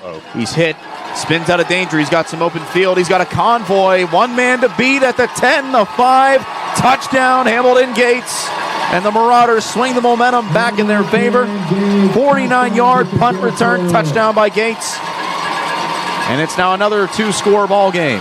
When he cut it back, I just saw nothing but a wall. As you see it right here, too many defenders on that side of the field, and only 52 yards. Trey Pershing. He's the punter, right? Yep, he was the punter. That was pretty easy for Gates, you can tell this kid's a sensational athlete. Bolin to attempt the extra point. He is 2 for 2 tonight. Looking to make it 3 for 3. A pretty solid kicker the entire way through. Snap, the hold, the kick is on its way. It is up, and it is good. The Marauders add another with 9:38 to go in the third, brought to you by the Hastings Firemen's Club. We're back with the kickoff with the score. Bishop Guilfoyle 21, Northern Cambria 6. Coverage of the District 6 Championship on Renda Digital TV. We're the lifeblood of the community. It's so much more than just a job. So good patient care is providing top quality care, but also in a timely fashion. They don't need to go to Pittsburgh for that. They can stay right here in their backyard. So when a patient walks into your office, you receive them as your family member. A patient leaves my office feeling heard. And the focus truly is on what will get us our best patient outcome.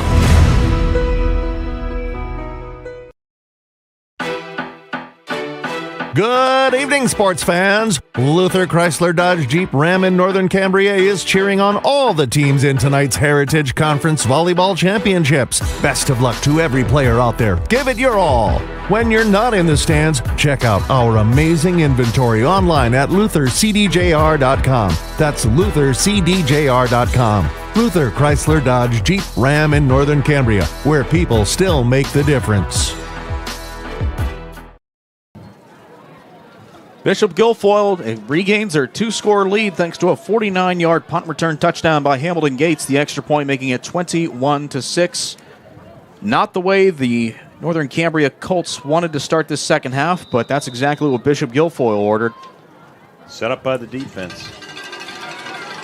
Kickoff on its way. Farrell again lets that one roll out of the end zone for a touchback, and once again the Colts get it back at their own 20, 1st and 10 coming up, looking to change the tide.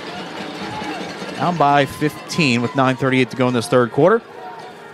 Two great teams are going at it tonight on the gridiron, and two great locations now available for all your fuel and heating needs. It's Smith Coal and Oil in Northern Cambria and Indiana Fuel and Oil in Indiana, Pennsylvania. Proud supporters of high school athletics. Tonight's coverage on Renda Digital TV also presented by the Barnesboro American Legion Bar and Restaurant, Post 508, a proud supporter of local area athletes. They want to thank the community for taking advantage of the Colts special the last 11 Friday nights. Stay tuned for new Friday night specials. Our kitchen, newly remodeled, open 4 to 10 p.m. every single day. Well, let's see if the Colts can come up with an answer here. I don't think they're going to buckle. First play of the drive, Dom on a quarterback keep. And the ball comes free, and they're going to say Dom was down. But either way, it's going to be a significant chunk of yardage behind the play. A loss of about 6, Jake. Yeah, maybe 7, depending where they put it. Jesse Georgiana, the initial guy on the stop. They're going to put.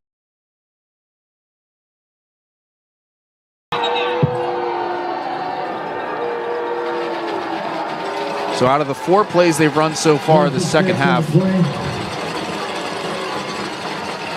they haven't been productive. How about that? Nope.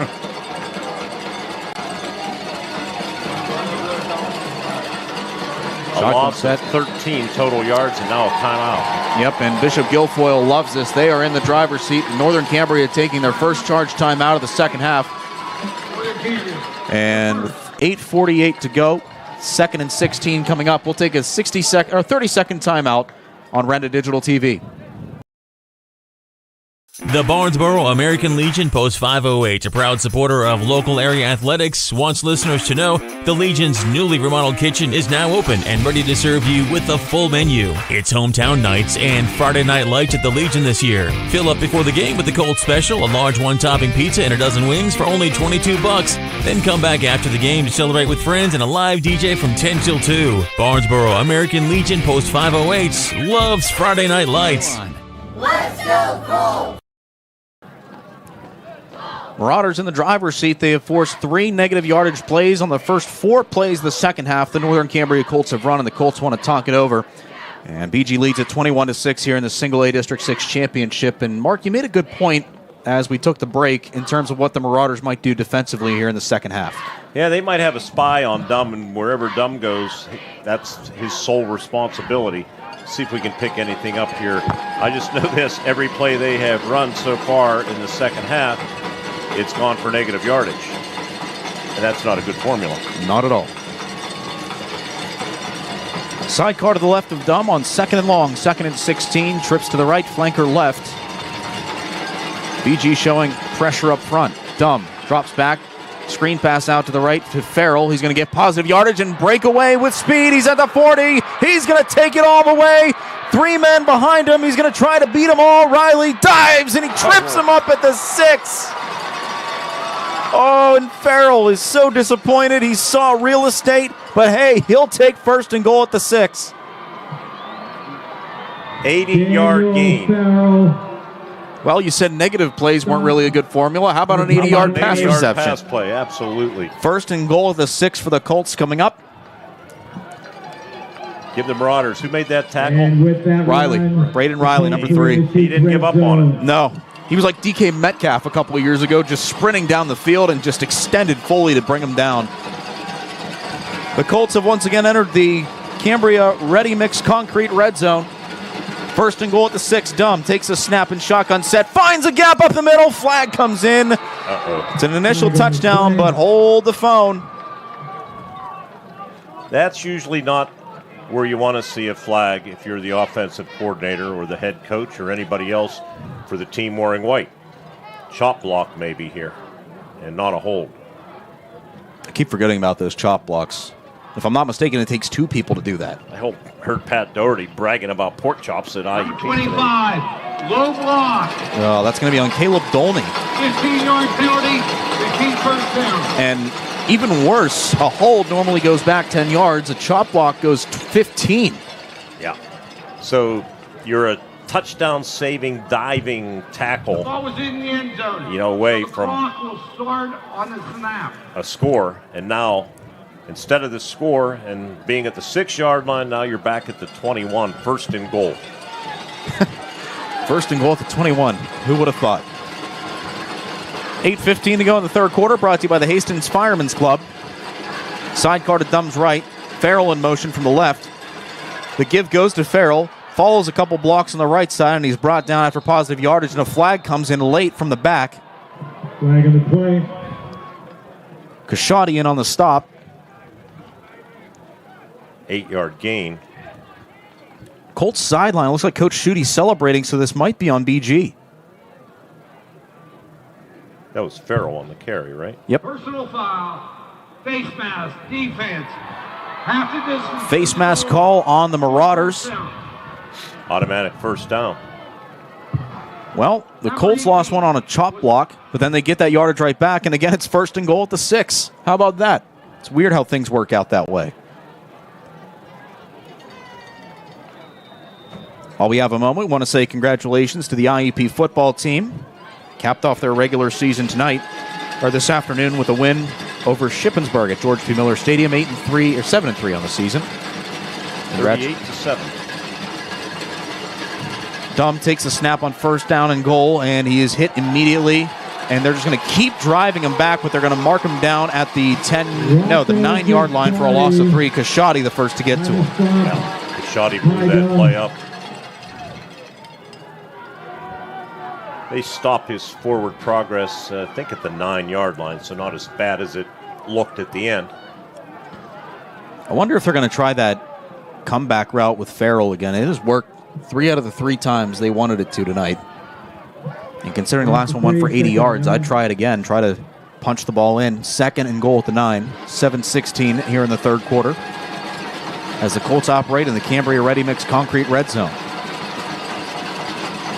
Pistol form, pistol back. Dumb takes an option play. They're going to give it to Fry, and he's tripped up and dropped right at the line. Outstanding play by the linebacker, Corrine Casiglio. Good. Well, this red zone defense from Bishop Guilfoyle, it is top-notch, I would say. Twice tonight, they have made some really crucial stops. Good linebacker play. McCloskey and Consiglio, they're very active. They read well. I can see, of course, you want your middle backers to be your leading tacklers, and those 2 kids are. Third and goal at the 9 for the Colts. It's 6:30 to go in the third. Dumb operates with a sidecar right, double receivers to the left, flanker right. Man in motion, it's the blocking Dolney. Dumb drops back, sensing pressure, stiff arms a man, gets around him, fires off his back foot to the end zone, and it is caught! Touchdown, Colts! I didn't think it was at first, but they were able to make something out of that play. I didn't see who caught that. Did you, Mark? Having some technical difficulties with our replay.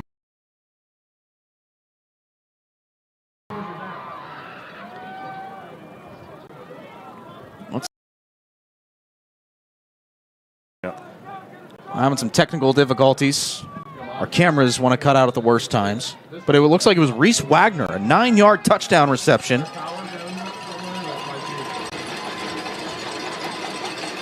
And now, Colts are going to have to go for 2 to make it a 1-score, 7-point game. Dunn takes it on the quarterback keep, looking for the end zone, extends. Did he get the immaculate extension? No, he did not. He's about a fourth of a yard shy. And again, the Marauders stopped the 2-point conversion play, and now the Northern Cambria Colts trail 21-12 with 6:12 to go in the third quarter, brought to you by the Hastings Firemen's Club. We'll take a timeout. We'll be back in 30 seconds with the impending kickoff on Renda Digital TV. Smith Coal and Oil in Northern Cambria and Indiana Fuel and Oil are proud to be a sponsor of the area's outstanding student-athletes. Rely on the Smith team and their sister location, Indiana Fuel and Oil, for all your commercial and residential diesel and gas needs. A veteran-owned business with 2 great locations available for all your fuel and heating needs. Don't wait. Cooler nights and changing seasons are upon us. Call Smith Coal and Oil in Northern Cambria and Indiana Fuel and Oil in Indiana, the area's go-to fuel provider. Back with you at Mansion Park Stadium, 21-12 our score following the 9-yard touchdown pass from Ty Dum to Reese Wagner, 80 yards on 5 plays. And the biggest thing of that was the 80-yard pass reception to Danny Farrell. But, Mark, now the hole gets a little bit bigger for the Colts as 2 missed 2-point conversion opportunities, not really what you had and what the Colts had in mind. No, it's a shame. He came close to, as you said, stretching that out and a little bit short, but hey, right back in the ball game. It is a 2-possession game, but there was close to a fumble. They ruled Dum down, and you have new life. Now you got to play defense, get the ball back. You've proven you can score on this team, and there's plenty of ball game left. Going to have to play defense here. Going to have to also good kick coverage because they have dangerous athletes led by Gates. Pershing approaches the football and boots it to the right. The returnable at around the 22-yard line. That's Riley on the return, and he's forced out of bounds inside the Colts sideline at around the 37-yard line. Reese Wagner there, who just made the touchdown reception there to force him out. Purposely, I think, kicking away from Gates. Hamilton Gates, wisely, already has the punt return for a touchdown. Going to mark it at the 38-yard line. 90 seconds. Immediate timeout. Yep, we have immediate timeout on the field. We'll keep it right here. And we want to thank Smith Coal and Oil and Barnesboro American Legion Bar and Restaurant Post 508 for being our presenting sponsors of tonight's coverage of the District 6 Single A Championships. Sports contests are fueled by the desire to win, so when you're in need of a fuel and oil provider, turn to the winning team at Smith Coal and Oil and Indiana Fuel and Oil. Veteran-owned, you can trust them to be your go-to for residential and commercial fuel needs. And the Barnesboro American Legion Bar and Restaurant Post 508 is a proud supporter of the local area athletes. They want to let the viewers know that the Legion's newly remodeled kitchen is now open and ready to serve you with a full menu and a great staff. Open 4 to 10 p.m. every day. Mark your calendars for Thanksgiving Eve at the Legion. The band Open Ends will be live from 9 p.m. to midnight. It is a $5 cover charge and must be 21 or over to attend. Mark, I think you just make that age requirement there at 21 or over. Except I'll be cooking my turkey and preparing my stuffing and baking my pies. Now, how do you bake your turkey? Do you put it in the oven? Do you put it in a slow cooker? How do you do that to try to keep it all juicy? I turn it over to the other half, and I stay out of the way. You prep for the football games on TV, in right? Indiana County, we had, for many years, Canton's Turkey Farm. Oh, yeah. And fresh turkeys, nothing like it. Now, they closed down after years. And from the time I was born, our family had Canton's turkeys until 2 or 3 years ago. So now, one of the few remaining fresh turkey farms in the region is Pounds Turkey Farm out toward Leechburg. So we ordered turkey from Pounds, and they are our new Cantons. All right. Nothing like a fresh turkey if you've never had one, as opposed to the old frozen birds. I've had wild turkey before. I know somebody who actually lives out here in Altoona. They go wild game hunting and always bags a nice turkey, and it's coasted to perfection. It's one thing I always enjoyed doing, wild game hunting. 6:07 in the third, and the Marauders will take it up from their own 38. Gates will take the handoff and push it out to around the 46 for about an 8-yard gain. Nothing gets the blood boiling and blood flowing like the first day of buck season for me, right around the corner. Oh, yeah. If you know any trophy bucks out your way, let me know. Just tell me off camera. Tell me where exactly it's at, just so I know to stay away from that area. Yeah, I wouldn't want you taking my buck. 2nd and 2 following the 8-yard rush by Hamilton Gates. And now the Marauders will switch things up. Even the sidecars changing places. Kissel once again the give to Gates. He's going to take it up the middle for a first down. Sheds about 3 tacklers before the Colts wrestle him down at the 45-yard line. Be a gain of 10 yards for Gates. Parker Schutte there to bring him down. I actually thought Gates maybe jumped the gun a little bit, getting a replay here. Let's see.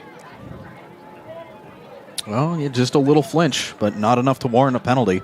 I'll tab you out to the tree stand. 44. I'll take it. Hopefully I don't fall asleep. That's normally what I do in the tree stand, and I always miss bucks. Gates takes a snap out of the Wildcat formation. He's going to get about 3 yards before he's finally wrestled down just shy of the 40. Gates 7 carries, 40 yards.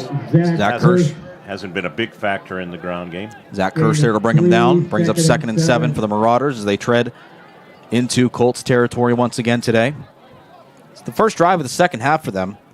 They scored on a 49-yard punt return by Hamilton Gates right out of the gate after forcing Northern Cambria to go 3 and out on their opening drive. Kissel, the quarterback, Gates, the receivers. Swiss Army knife, both are seniors. And again, they're going to switch things up at the offensive line, trying to keep Northern Cambria honest. Fakes a handoff to Gates, looking downfield, some pressure. Kissel rolls left. Like a hole. Might have to tuck it and run. No flags on the play, and he will. He'll get some good yardage, be about a yard or 2 shy of the sticks. Kissel on the carry, runs out of bounds. Gain of about 5. Bring up 3rd and 2. Gain of 5. Just the 4th carry for Kissel. Yeah, for 18 yards. Good protection. Then it broke down and he took off. Yeah, it seemed like the Colts might get some momentum their way with a significant loss. But again, Kissel doesn't really, at least tonight, hasn't really come up with design quarterback runs. But it just shows that mentality that he possesses when he's in trouble. Just tuck it and run, try to get positive yardage. 3rd and 2, Kissel in shotgun set. Blocker to the left, low snap. The handoff goes to Consiglio. He's tripped up after about a gain of 1. Brings up 4th and 1, and I would imagine Bishop Guilfoyle will go for this. Last night, Cambria Heights defense came up big on a couple of occasions similar to this. Let's see if the Colts defense can rise to the occasion here and get the ball back for the offense in what would be not bad field position. Now, if I'm Bishop Guilfoyle, I'll give the ball to Gates one way or another. He's made a lot of big splash plays tonight. Could make another one here. I'm probably going to go back to Consiglio, but we'll see. They go sidecar left and right. Riley, the flanker to the right, and then a timeout called. 4:07 to go in this 3rd quarter. And timeout. See who took that. It'll be the Marauders who took that. McCloskey was in the backfield. He's a tight end. 4th and 1 coming up for the Marauders. We'll take a 30-second timeout with a score 21-12. Marauders out in front look to continue to pour on the gas when we return on Renda Digital TV. R4H, this is Ben. R4H is here when you need us. R4H provides transportation 7 days a week, including holidays. We offer local and long-distance transportation for ambulatory clients, as well as those who require a wheelchair, gurney chair, or stretcher van. We provide transportation to medical appointments as well as social and holiday events. We take pride in providing quality care and professional services to all of our clients. Exciting news! R4H is now certified to provide CPR, first aid, and AED classes to our local community. Due to our rapid growth and increasing need for our services, R4H is looking to expand our team.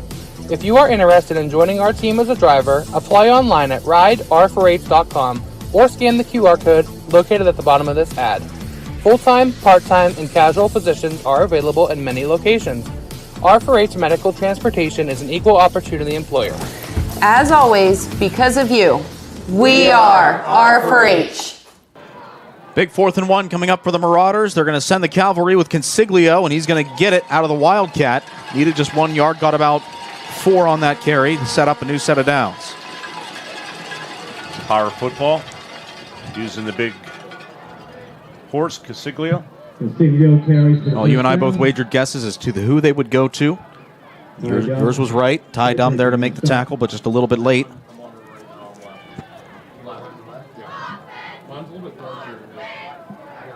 And now a stoppage. Are you a fisherman, Jake? I tried getting into fishing, or getting back into fishing a couple of years ago. Sideline warning, Northern Cambria. Sideline warning for Northern Cambria. I was in Harrisburg for a couple days, so going along the Susquehanna gets me thinking about fishing. Well, my latest fishing story was about a year and a half ago. I was in a fishing derby out in Twin Rocks, I believe. Or no, Belsano. And it's one of those derbies where you can't catch a bass. And I was so proud. I reeled in within like 5 minutes of the derby starting, caught a bass, was told it was illegal. I'm like, yep, that's it. I'm never fishing again. Never fishing again. Because I didn't catch anything the rest of the day. Let's fish for a turnover here for Northern Cambria. How about that? Handoff goes to Gates, who is a sidecar to the left of Kissel. He breaks open at the 20, the 15, the 10, the 5, and he's in for the touchdown. Well, the Colts went fishing for a turnover, but it was the Marauders who reeled in another touchdown. 31 yards, Gates, sensational athlete. Really impressed with that young man. The senior, 6 feet, 178 pounds, and eluded a tackler near the line of scrimmage and bounced it. And right inside that right pylon, he took it from 31 yards out for his second rushing touchdown of the night. I believe that was his longest rush of the night, too. Might have mentioned that. If I looked over that, I apologize. By far. His previous was 10. And now the Marauders are going for 2. And now a flag on the play. Well, it would make it a 3-possession game, so I guess they're playing the numbers game.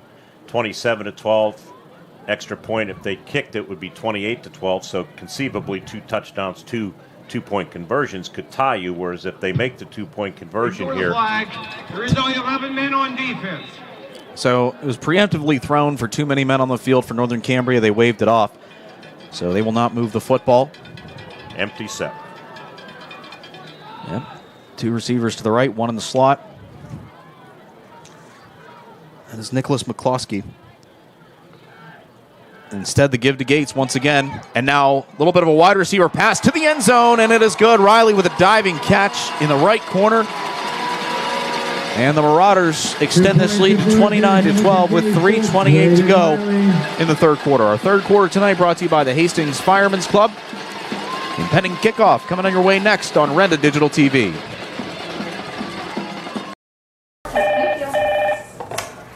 R4H, this is Ben. R4H is here when you need us. R4H provides transportation 7 days a week, including holidays. We offer local and long-distance transportation for ambulatory clients, as well as those who require a wheelchair, gurney chair, or stretcher van. We provide transportation to medical appointments, as well as social and holiday events. We take pride in providing quality care and professional services to all of our clients. Exciting news! R4H is now certified to provide CPR, first aid, and AED classes to our local community. Due to our rapid growth and increasing need for our services, R4H is looking to expand our team. If you are interested in joining our team as a driver, apply online at rider4h.com or scan the QR code located at the bottom of this ad. Full-time, part-time, and casual positions are available in many locations. R4H Medical Transportation is an equal opportunity employer. As always, because of you, we are R4H. 3-score lead now by Bishop Guilfoyle, 29-12 with 3:28 to go in the third quarter. Northern Cambria will get the ball right back. 7 plays and 62 yards the Marauders needed to take that one to the end zone, and Hamilton Gates all over that scoring drive. A 31-yard touchdown rush, and then he was able to find Braden Riley in the end zone for a 2-point conversion. He's the score we're at now. And now the Marauders, a little squib kick. It's going to be returned. No, bobbled by one of the up men. And then it's Ty Dum at the 29 to pick it up. Trying to turn the corner on the left. He sheds 2 tacklers, and then he's finally wrestled out of bounds around the 34-yard line. And the Marauders and the Marauder faithful think that maybe Dum got a handful of face mask. No flag on the play. And now Northern Cambria, they have a lot of room to make up for. They need a positive and productive offensive drive here. Got a big audience taking this game in tonight. Appreciate everybody tuning in on Renda Digital TV. Hang in there, Colts fans. There's still time, but they're going to have to make something happen again on this drive. Touchdown and a 2-point conversion. Trips to the right, they'll line up with 1st and 10 at their own 34. Dumb sends a man in motion at Dolney. Dumb drops back, looking downfield, senses pressure, spins out of one tackle, boots left, fires down the field on his back foot, looking for Dolney, and it is high, incomplete.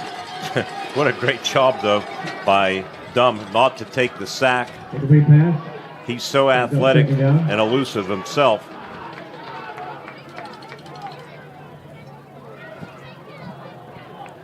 Brings up 2nd and 10. Yeah, I guess the glass half full mentality there is that didn't lose yardage. Clock still stopped. Like I said, touchdown, 2-point conversion, bring it within 9 by the end of the 3rd quarter, and you still have an opportunity. Sidecar to Dumb's right, now takes his place on the left. Going to bunch the line, and Dumb on the quarterback keep, going to roll it to the left. And he gets back to the 34 and then pushes it to the 40-yard line, maybe the 41, before Braden Riley shoves him out of bounds. That'll be a gain of 6 for Ty Dumb. 3rd and 4 coming up. 3rd carry of the second half for Ty, and the first carry that has not gone for negative yardage. Clock stopped at 3:01, nose of the football, resting on the near side hash from our S&T Bank broadcast booth. S&T Bank, people forward banking. 3rd quarter tonight brought to you by the Hastings Firemen's Club. Thank you to the club for being our 3rd quarter sponsor tonight. 2 wideouts to each side. Sidecar to Dumb's left, looking for a 1st down. He drops back the pass, quick screen pass out to the left for Pershing. Initially in his hands and then dropped as he was hit hard. Chase Kissel. Yep, there's Chase once again, brings up 4th and short. Yeah, that play was not going anywhere anyway. They read it nicely, brought pressure off the edge from Jake Kissel, and then Chase blew it up on the receiving end. And you're running out of possessions now, Jake. That's why you needed to take advantage, get something moving on this possession, because in all likelihood, you're going to be heading to the 4th quarter down 3 possessions. Pershing will line up at his own 30 to boot this one away, and Hamilton Gates lines up at his own 33 to return it. This one is a shanked punt to the right. It doesn't even make it to the 50, and it is out of bounds, and Pershing is very upset with himself. It's going to be a 9-yard punt net. Now the confidence starting to wane for Northern Cambria, and Bishop Guilfoyle sets up in Colt territory. Well, they're going to mark it at the 50, actually. Yep. Line of scrimmage was the 41. Clock stopped at 2:51 as Bishop Guilfoyle takes over, once again leading 29-12. Alongside Mark Burdig, I'm Jake Slobodnik. If you're just tuning in on Renda Digital TV, Bishop Guilfoyle extending this one here in this 3rd quarter play. The first 2 quarters were very, very quick. Only 2 offensive possessions for each team, and now it is slowed down in favor of the Marauders. Kissel rolls right on 1st down, looking deep, throws toward the sideline. It is complete to Gates, but he's going to be shy of the sticks for about an 8-yard gain. Too much cushion there given by Caleb Dolney, but you have to respect Gates because he's such an outstanding athlete as we look at the replay. I'm not sure if Dolney will be in the picture here, but he does give him a lot of cushion. Yeah, it does, and I think that was just Gates on the comeback route as well, just trying to create some separation between him and Dolney to get some positive yardage, and it worked out in his favor. A 9-yard reception. Brings up 2nd and 1 at the 41 of the Colts. Sidecar to each side of Kissel, blocker to the left as well. Handoff goes to Gates, trying to turn the corner off the tackle on the left side. He is met, but he's able to power forward, shedding 1 tackler for 2 yards, and it moves the sticks. Good job, though, by Northern Cambria's defense to string that out. Ben Messina there to bring him down. Benjamin Messina on the stop.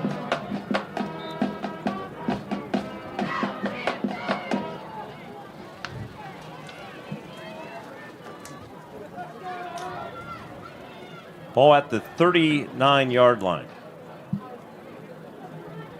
Refill my water bottle. The intensity in this game is making this man parched. 1st and 10 at the 39. Kissel in pistol form takes a snap, pitches it back to Consiglio. And he rushes it for positive yardage, about a 5-yard carry. For Zach Kirsch is there to trail him down. Final 80 seconds of the third quarter, which has been dominated by the Marauders. 2 scoring drives this quarter, both of them, well, one from each team. Thank you, Chris. 80-yard pass play, the big play for Northern Cambria that kept them within striking distance, but by far the better of it has gone to BG with the exception of that one play. Pistol form once again, man behind him is Consiglio. And Read Kissel, option. keeps it on the option play, gets the first down, and he's wrestled it around the 24-yard line. Tied up there to bring him down. He needed 5. Got about 10. Kept it in the belly of Consiglio and pulled it out. Did a good job of running that. I think that might have been the first time tonight we saw the Marauders go with the read option. If not, they've only done it a handful of times. 1st and 10 at the Colts 24. Ball resting in between both hash marks as we look down from our S&T Bank broadcast booth. This is a running play. It's going to be the final play of the third quarter. Well, Consiglio lines up at the left hip of Kissel. He's going to keep it, finds some room, follows a couple blocks on the left side, and he takes it all the way down to the Colts' 8-yard line. Nate Fry there to bring him down, following the 16-yard carry. And that sets him up 1st and goal at the 7. Or at the 6, excuse me. And I believe they're going to let this one expire, and they will. We've played 3 quarters of football. Thank you to the Hastings Firemen's Club, our third quarter sponsor tonight. We now make the move to the 4th quarter. And our 4th quarter tonight is brought to you by H&R Block of Northern Cambria. Marauders threatening, and they lead at 29-12 as we shift into the final quarter of play from Mansion Park in Altoona, the District 6 Single A Championship on Renda Digital TV. Time rolls around, H&R Block has many filing options to make it easy. H&R Block Tax Pros will maximize your return with or without an office visit. You can drop by H&R Block, use their drop-off service, or a tax pro can even do your taxes virtually. Just send a few pics from your phone and you never have to leave home. With so many ways to file, it's just another way Block has your back. Visit your local H&R Block tax office at 3909 Bigler Avenue, Northern Cambria. While tax situations are different, not everyone gets a refund.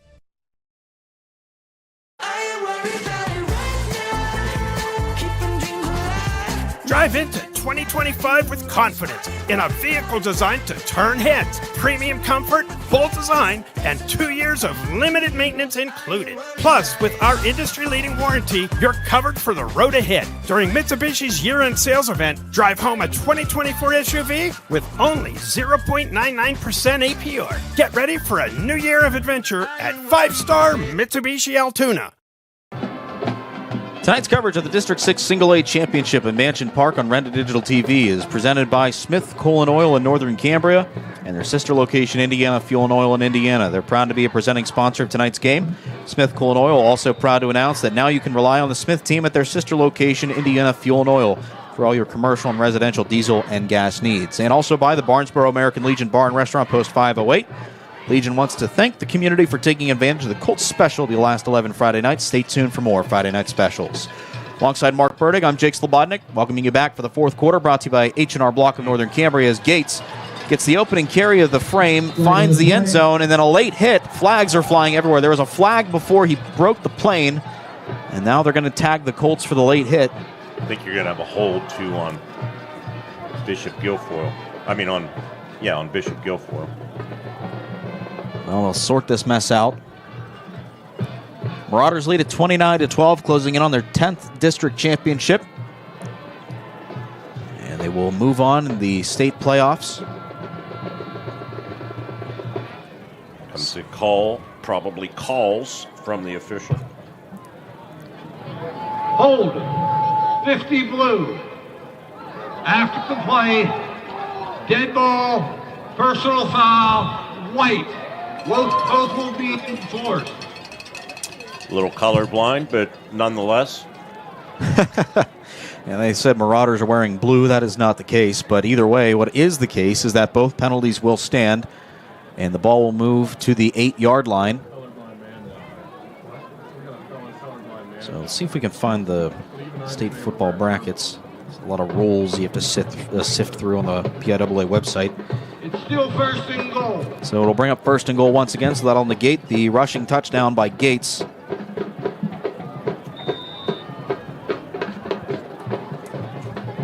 But who knows? Maybe they'll go back to him again as they line up in pistol form. Gates, the main back.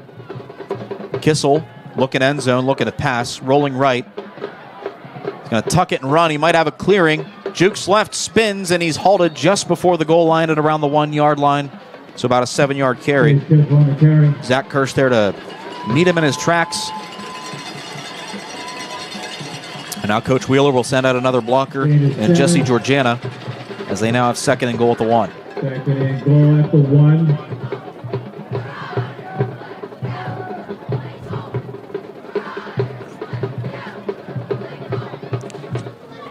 Braden Riley will trot off the field.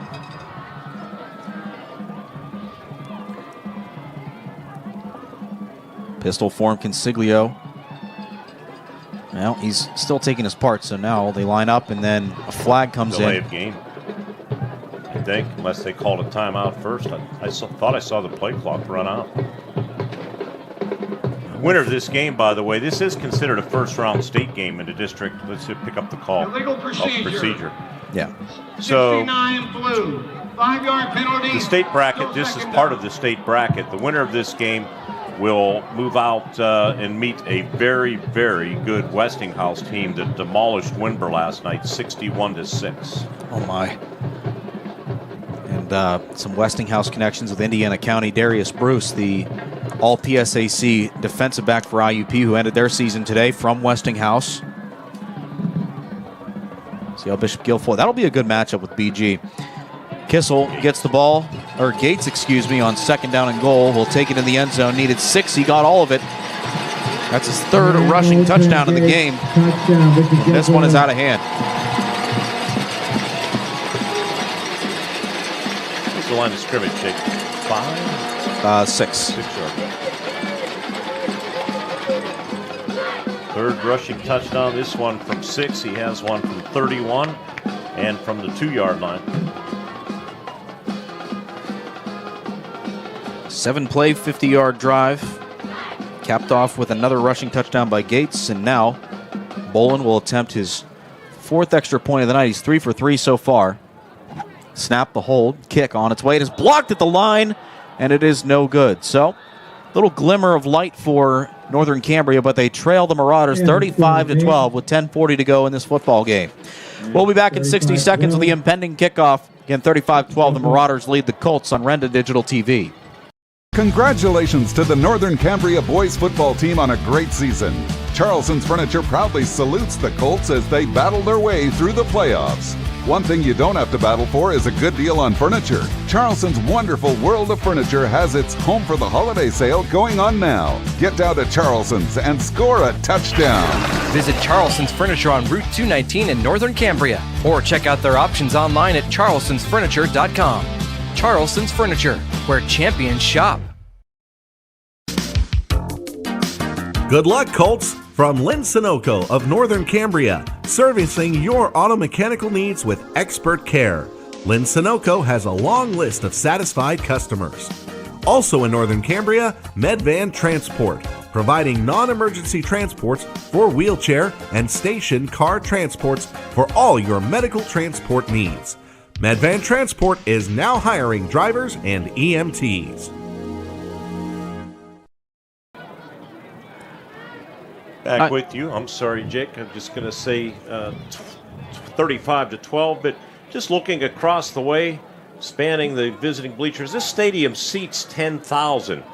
So you look across the way, you see empty bleachers, of course, but I'm telling you, there's a big, big crowd here from the Northern Cambria area, and we salute their fans. Duffy Doherty Stadium, one of those old community stadiums in the community that you hear many opponents, coaches talk about. Tough atmosphere, and their fans turn out, and they turned out on a chilly night here tonight for the 11-1 Colts. Impending kickoff after the Marauders touchdown and blocked extra point attempt. It's getting away from Farrell, but he picks it up at around the 3-yard line, faced with several men in purple, and he's able to get it out to around the 13-yard line, and that's where the Colts will set up with 10:34 to go in the game. He's got an injury across the way, getting up very slowly. On the return. Nicholas McCloskey in on the stop. You mentioned the fans. I was talking with our cameraman Chris Yonner before the game, and he actually mentioned there was a lot of tailgating going on with the Northern Cambria contingency. So not only are they here in support, but they are also having fun with it too, kind of like a college game day atmosphere, which you like to see. You're telling me that moonshine was great. You're just now telling me. No, we commentate responsibly. Yes, we do. 35-12 our score. The Colts just trying to get back into this one. I meant the moon shining. You guys always take things out of context. That I do. First play of the drive, positive yardage for the Colts. I believe that was Fry on the carry. Makes it out to around the 17-yard line before Mechanic brings him down. Brings up second at about 6. Yeah, 4-36.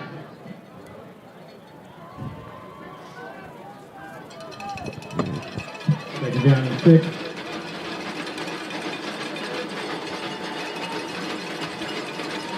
Empty set with Dumb.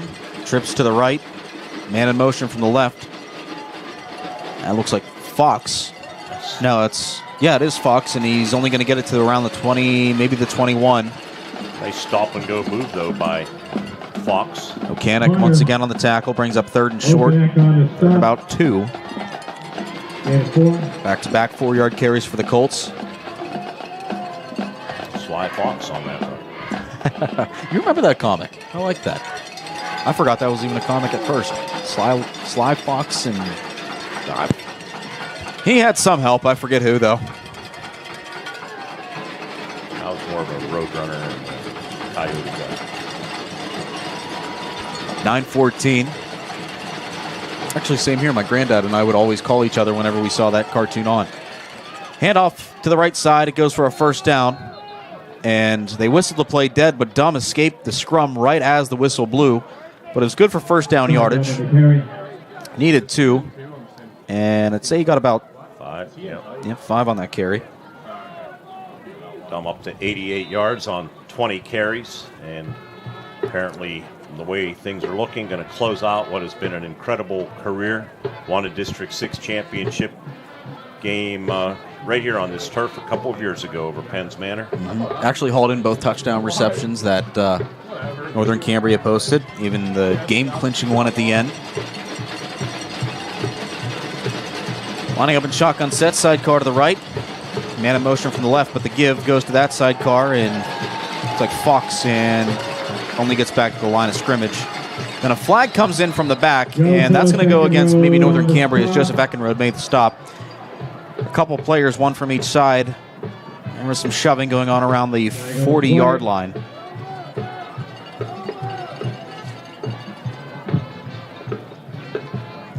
Personal foul, 22 white. Half the distance to the goal. The personal foul is on Fox. Back it up to the 14-yard line. Yep, half the distance to the goal, and that seemed like a very quick flag. Do we have another look at that or not? I don't think we do, but no, we don't. But it just, the emotions catch up to players, especially when they're down by this much late in the championship game. You gotta expect some jawing and maybe some shoving, but it wasn't too egregious. But trying to maintain order, gotta respect that.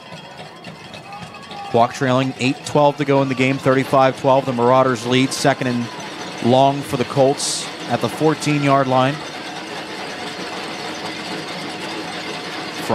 Fox in motion. Dumb keeps it on the quarterback. A little wraparound draw. Oh, that fooled me. Nate Fry. Fry again. Yep. Fry goes nowhere. Bring up 3rd and long. No gain on the play. Fry, tough sledding here tonight. 7 carries, 4 total yards. And a situation you don't want to be in anytime. Nope. 3rd and long, 3rd and 23.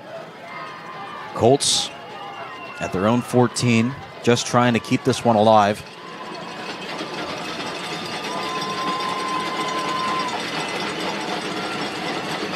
Dumb takes a snap, looking to pass, fires it, finds Fry, and he is hit and dropped after about a 2-yard reception. That was Chase Kissel delivering the crushing blow. Get another look at that. Chase Kissel. So the Colts have to punt this one away. Yeah, you could go for it and say, we still have a chance, but it's so long. 4th and 20. And if it doesn't work, you don't want the Marauders to take up inside the red zone. So Pershing will try to redeem himself after a 10-yard shank punt last time. Let's kick it away from 18 if you can. Gates. Decent snap. And he does. Line drive kick, and he does, yep, but it doesn't go. Well, it's going to take a bit of a Northern Cambria hop as Kissel picks it up around the 49, stayed inbounds, and he's able to return it to around the 36-yard line. And that is where BG will set up shop with 6:21 to go in this fourth quarter, brought to you by H&R Block of Northern Cambria. We invite you to stick around. Our 5-star Mitsubishi post-game show is coming up after the completion of this one. We'll recap the game for you, give you a final look at stats, and name our 5 stars of the game. 37-yard punt and a 13-yard return for Gates. And they are set up in Colts territory at the 36-yard line. Riley will come off for the Marauders. Marauders just 36 yards from delivering the final blow. Gates gets the snap, runs it to the left side, gets to the 30, and is dropped at the 29-yard line for a gain of about 5. No, excuse me, about 7. Zach Kirsch there on the stop. Gates now up to 86 yards rushing on 11 carries.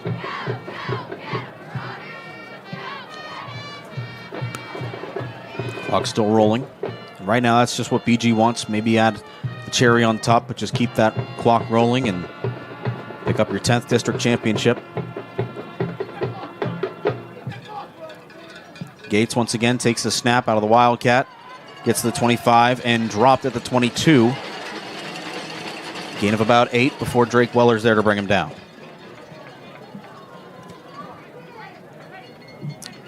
We'll say hello to River Valley Boys basketball coach Rick Spallone, tuned in tonight on Renda Digital TV. Caleb Tony on the stop of Hamilton Gates.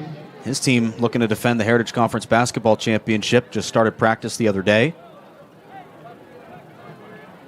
Now, unlike Cambria Heights, who will have, they're on the top part of the bracket, which means you get a home game, and I believe Clarion touches District 6, so they should play at Cambria Heights Stadium. I'll tell you about Guilfoyle's situation after this reverse.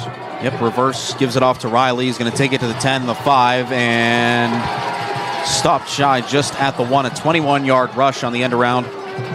Sets up first and goal at the 1, and once again, the Marauders are in the Cambria ready-mix concrete red zone. Malik Fox there to meet him, just shy of the goal line. First carry of the night, good for 21 yards. To finish my point, in Class A, it's the opposite. Guilfoyle will have to travel into Westinghouse territory. Westinghouse out of the City League, which is technically District 8.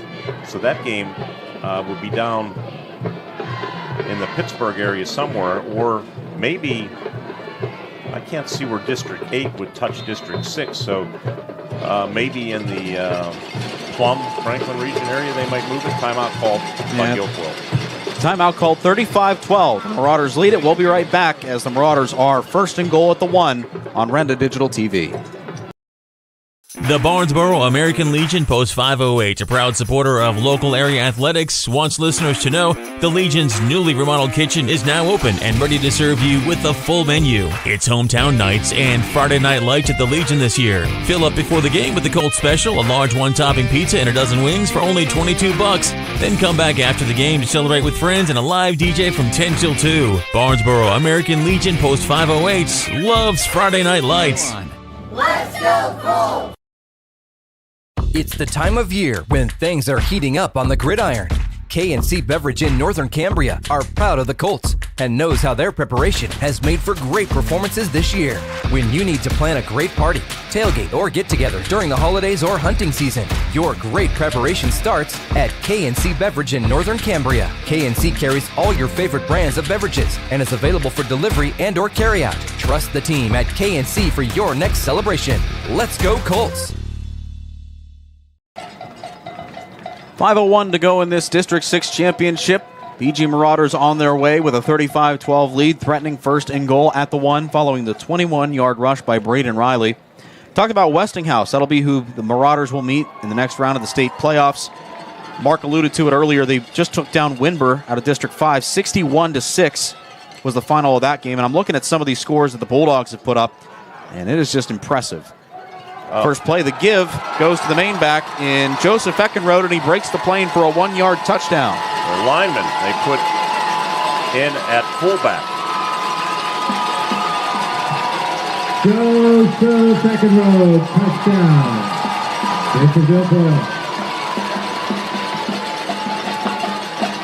And that is what we will call the dagger in this game. This is the first rushing touchdown scored by BG this second half by a guy not named Hamilton Gates. So Boland come on for the extra point. The 283-pound fullback rumbled in. Thanks, Rick Spallone. He just told us Westinghouse plays home games at Couple Stadium near the south side of Pittsburgh. Yeah, that's what I thought. That one sails through. Great facility. I've done a game there. Yeah, 42-12. Marauders running away with this one. And we'll keep it right here with 4:54 to go in this game.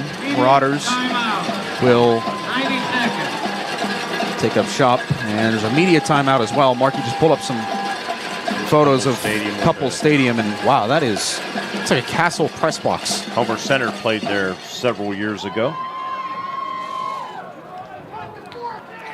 Just want to take this moment to thank all of our sponsors who have been on board, not just tonight, but last night for Cambria Heights as well. Want to thank H&R Block of Northern Cambria, our fourth quarter sponsor tonight. Also want to thank Smith Coal and Oil in Northern Cambria, as well as Indiana Fuel and Oil in Indiana, and the Barnesboro American Legion Bar and Restaurant, Post 508. You know, we got to say, it takes a lot for us to make this coverage possible, not just with the hands that we have on deck, but also with the sponsorship dollars. And Smith Coal and Oil and the Barnesboro American Legion, Post 508, they have been instrumental in helping us basically fund our broadcast the entire way, not just tonight, but through the entire District 6 playoff race for Northern Cambria. So just want to say a special thank you to them for making this possible. Yeah, people don't realize it takes a lot with personnel, paying personnel, travel, Jake's huge salary. Yeah, and the rights fees it's costly. Let's put it that way. And we like doing it, but we don't want to lose money doing it. Right. And we're hoping to be able to do Cambria Heights next week. We are at the mercy of the PIAA and the NFHS. And if they pick it up, the local guys get blocked again. Call your legislators. Let them know you're against the NFHS and you like local broadcasting. It's a fight that will continue, I'm sure, but we will respect the decision, whatever it is. And as you know, sent them a 2 a.m. email saying that we're hoping we can broadcast, but we do have to respect the decision that they make, at least the way the rules are set up. As Mark said, call your local legislator, tell them you support the Fair Play Broadcasting Act. I believe that's what it's officially called. By the way, you're right about Westinghouse. 52 points, 64, 68, 61, 50, 68, 61. They've been 60 about 5 times. Pending kickoff return by Ty Dummett around the 10-yard line. Excuse me, that's Danny Farrell, and he is brought down, hit hard at around the 27-yard line. Connor Mechanic there to bring him down. So this sensational season for the Colts is going to end with an 11-2 record. But what a season it's been. Just 2 blemishes. One against the District 2A champs, District 6 2A champs, Cambria Heights, that went down to the wire. And you're losing to the champions here, the Guilfoyle Marauders, with their rich tradition. They're going to win another title. I'll build off that point in just a second. 1st and 10 on the 28 for the Colts. Ty Dum, the sidecar to the right, blocker right as well with 2 wide receivers. And a flag on the play. Looks like to be a false start. I want to go back to your comments about Northern Cambria. 11-2 is what they're looking at as we get the official call. Snap infraction. Snap infraction. 5-yard penalty. But I think we need to just take a moment and credit Sam Schutte and his coaching staff and Dan Pajak with the athletic director at Northern Cambria. You look at these small schools nowadays, and you rarely see one that really lives up to the occasion that Northern Cambria has done, not just in football, but in volleyball too, because their women's volleyball team actually just went to the state playoffs. They lost in the first round, but you look at the sizes of some of these schools nowadays, as that one is a run up the middle, and it is Caleb Dolney who gets out to the 45-yard line. Good carry for him. About a 22-yard run. Actually, 27 after the penalty. Michael Casadian on the stop. But again, we really need to credit Mr. Pajak, Mr. Schutte, and all these guys for how they really help keep Northern Cambria afloat and keep all of their programs ready to go each and every year. So I want to say good job to them. Dum drops back, fires downfield, just looking to make a splash play happen. Heavy contact. No flag. The pass might have been uncatchable, but Dolney was the intended target, had a lot of contact. Dum 4 of 7 in the second half, 10 of 16 overall. Now 2nd and 10 coming up.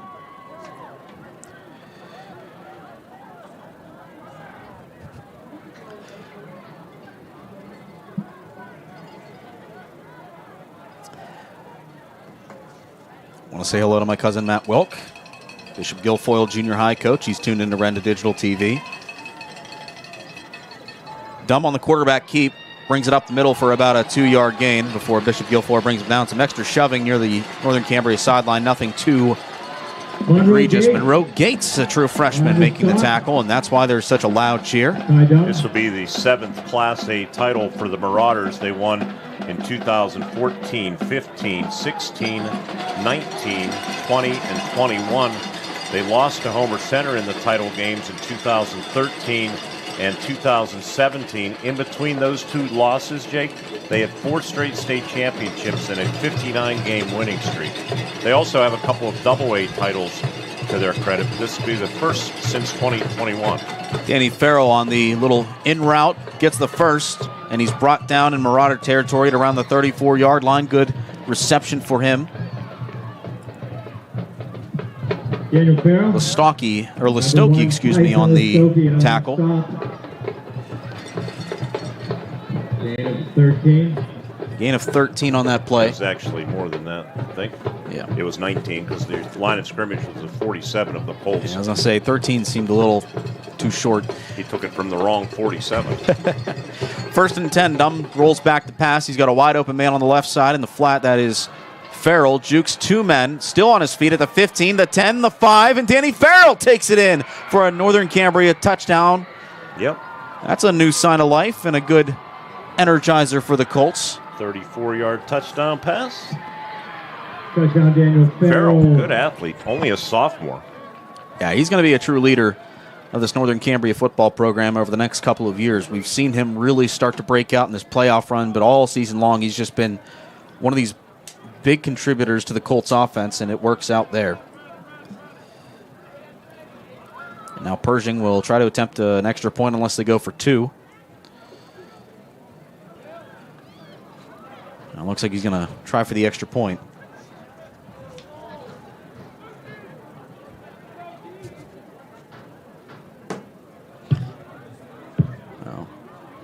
Well, they were about to make an announcement. Maybe another car that needs moved. A white van with logos. If you own a van that is a Ford radio station logos on it with a Renda Digital TV. A big van, but only 2 seats. It's parked in front of the training facility. We let it go all game, but right now you need to move it. Here we go. Illegal equipment. BG. Tinted face mask. Points will the be wrong placed way. on a kickoff. So that is the first time I've ever seen a tinted face mask penalty. I think that should be a forfeit. Chris and Nathan in the booth over just started dying of laughter. Extra point attempt is on its way, and Trey Pershing's attempt is no good. It's a little too far to the left. 0 for 3 in the PAT department tonight for the Colts. 3:02 to go in the game. It's 42-18. Colts put a touchdown on the board, but the Marauders will get the ball right back as they look to wane out the clock and capture another district title. We'll be back in 60 seconds on Renda Digital TV. Hey.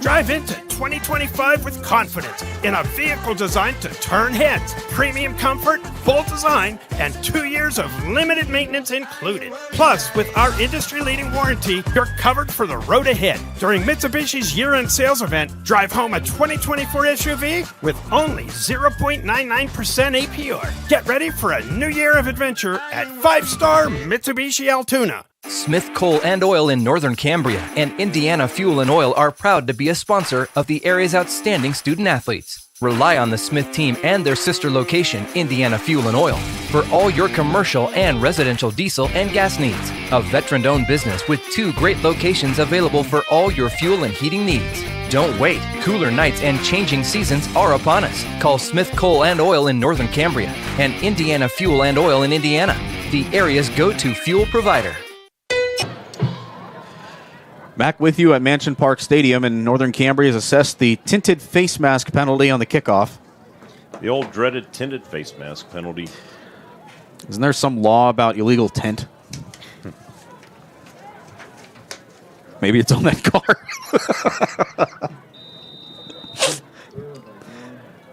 Onside kick? Maybe, yeah. Onside kick. That's loose. Yeah, it's a loose ball. Who picked up? I think BG fell on top of it. Yeah, they had a shot at it, the Colts did. Well, that Northern Cambria scoring drive went 6 plays, 72 yards. Capped off by a 34-yard touchdown pass by Ty Dunn to Danny Farrell. Penguins were winning 3-0, but it's now tied 3-3. Kick is recovered by You said earlier, hey, they were up 2-0, and I said that won't last long, and look at that. It didn't. Maybe. Tomorrow, our cameraman to our left, Ted Maseko's Cleveland Browns, will venture into New Orleans as Tim Couch and Bernie Kosar lead them. Maybe the Saints will bust out the retired body of Drew Brees in order to help them get back on track. Find out on Renda Digital TV. We'll be there. Out of all the NFL games, that's the one we're covering. Handoff to one of the new faces. That's number 14. Jack Giosa. Jake Giosa, excuse me, as Ricky Kirsch there to bring him down. Only got about 2 yards. 3.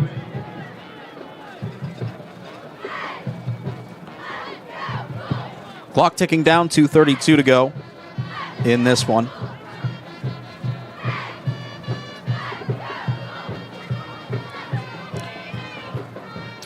Who the quarterback is. Jake, 22. Justin Wheeler, coach's son. I would assume he has a high football IQ. And if he doesn't, he does there. A nice read option, able to get the first down. Needed 8 yards. He got 10 there.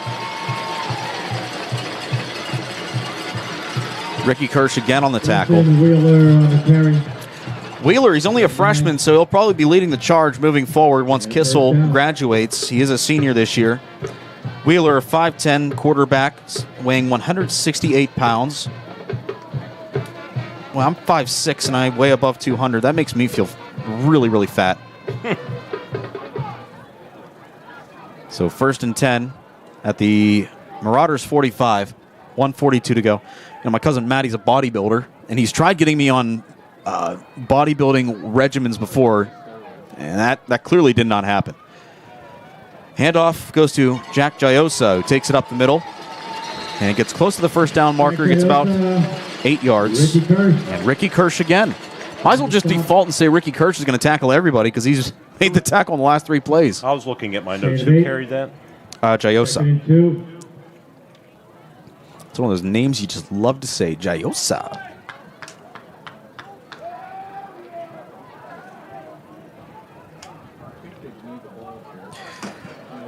Minute to go in this football game. 2nd and 2 following the 8-yard rush by Giosa. Wheeler, pistol 4-man behind him. Flips. Takes a snap and then a whistle, and then several hits. Justin Wheeler. And I would imagine this is either a false start or a delayed game.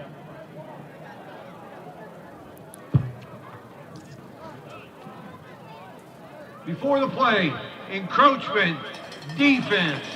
Now an encroachment penalty actually on Northern Cambria will give the Marauders a free first down. And this might be where they go into victory formation.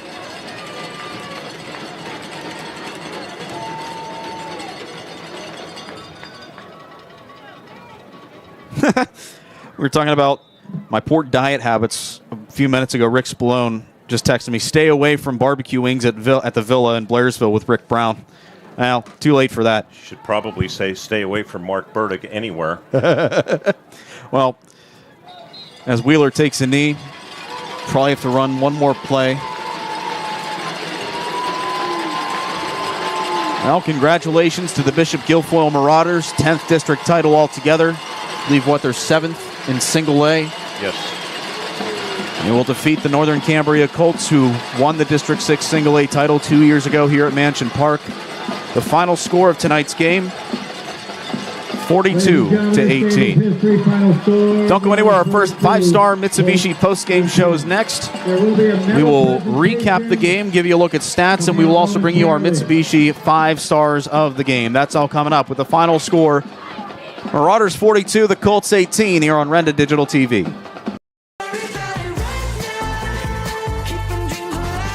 Drive into 2025 with confidence in a vehicle designed to turn heads. Premium comfort, bold design, and 2 years of limited maintenance included. Plus, with our industry-leading warranty, you're covered for the road ahead. During Mitsubishi's year-end sales event, drive home a 2024 SUV with only 0.99% APR. Get ready for a new year of adventure at 5-star Mitsubishi Altoona. Smith Coal and Oil in Northern Cambria and Indiana Fuel and Oil are proud to be a sponsor of the area's outstanding student athletes. Rely on the Smith team and their sister location, Indiana Fuel and Oil, for all your commercial and residential diesel and gas needs. A veteran-owned business with 2 great locations available for all your fuel and heating needs. Don't wait. Cooler nights and changing seasons are upon us. Call Smith Coal and Oil in Northern Cambria and Indiana Fuel and Oil in Indiana, the area's go-to fuel provider.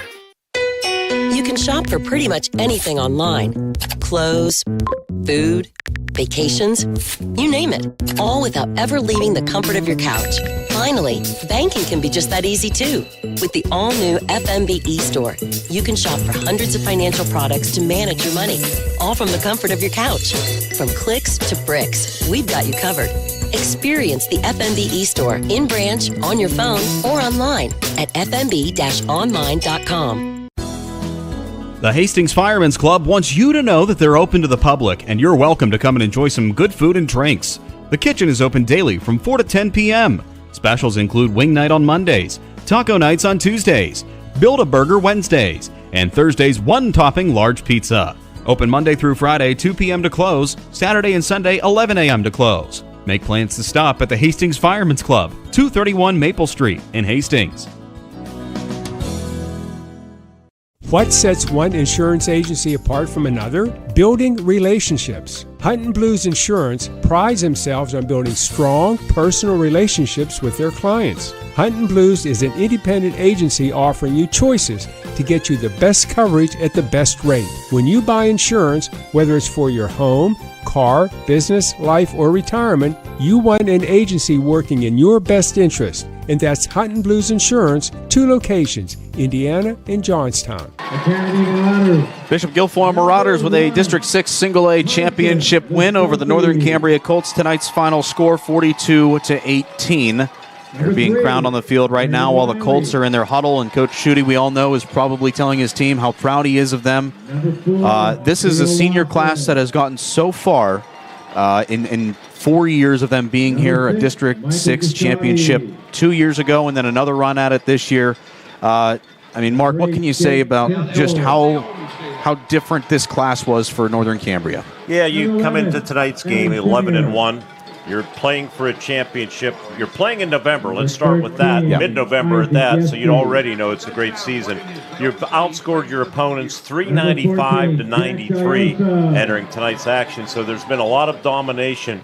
And you're playing as a Class A school in the Heritage Conference. That means there's 6 AA opponents because they scrimmaged Homer Center, which is a single A.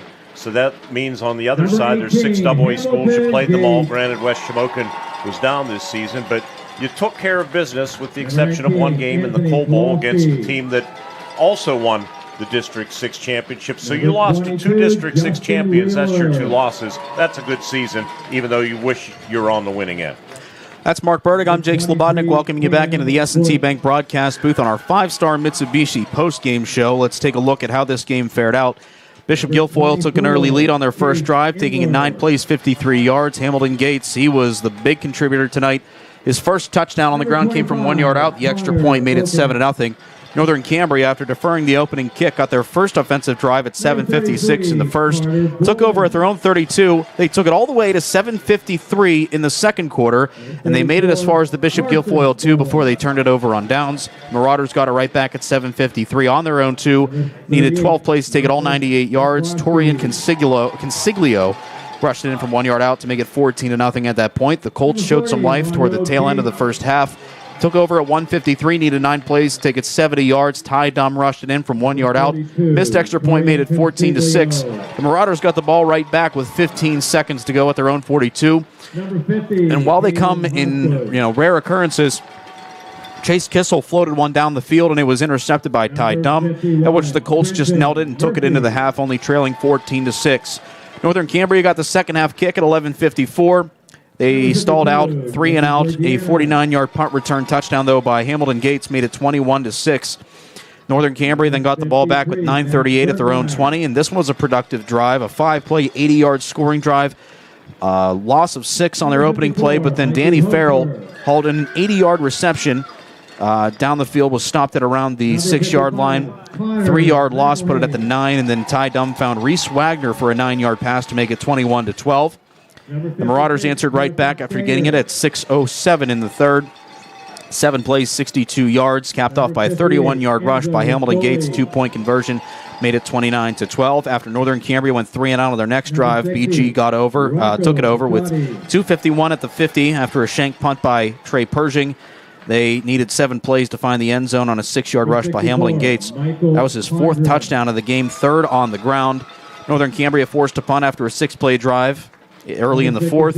BG got it back, and then Joseph Eckenrode took it in from 1 yard out to cap off a 4-play scoring drive. Northern Cambria answered back with their final touchdown of the game. They got it over with 4:46 at their own 28. Needed just 6 plays to get 72 yards. That was capped off by a 34-yard pass from Dunn to Danny Farrell. Missed extra point, made it 42-18. Marauders got it back at 3:06. They put in the reserves, and they were able to go into victory formation after drawing a penalty on Northern Cambria. And as you can see, the result of that, they were the District 6 Single-A champions. We'll continue on our 5-star Mitsubishi post-game show next. Mark will give us a final look at stats, and then we'll give you our 5-star Mitsubishi 5 stars of the game. All that and more coming up next with the final score, 42-18. Bishop Guilfoyle beating Northern Cambria on Renda Digital TV.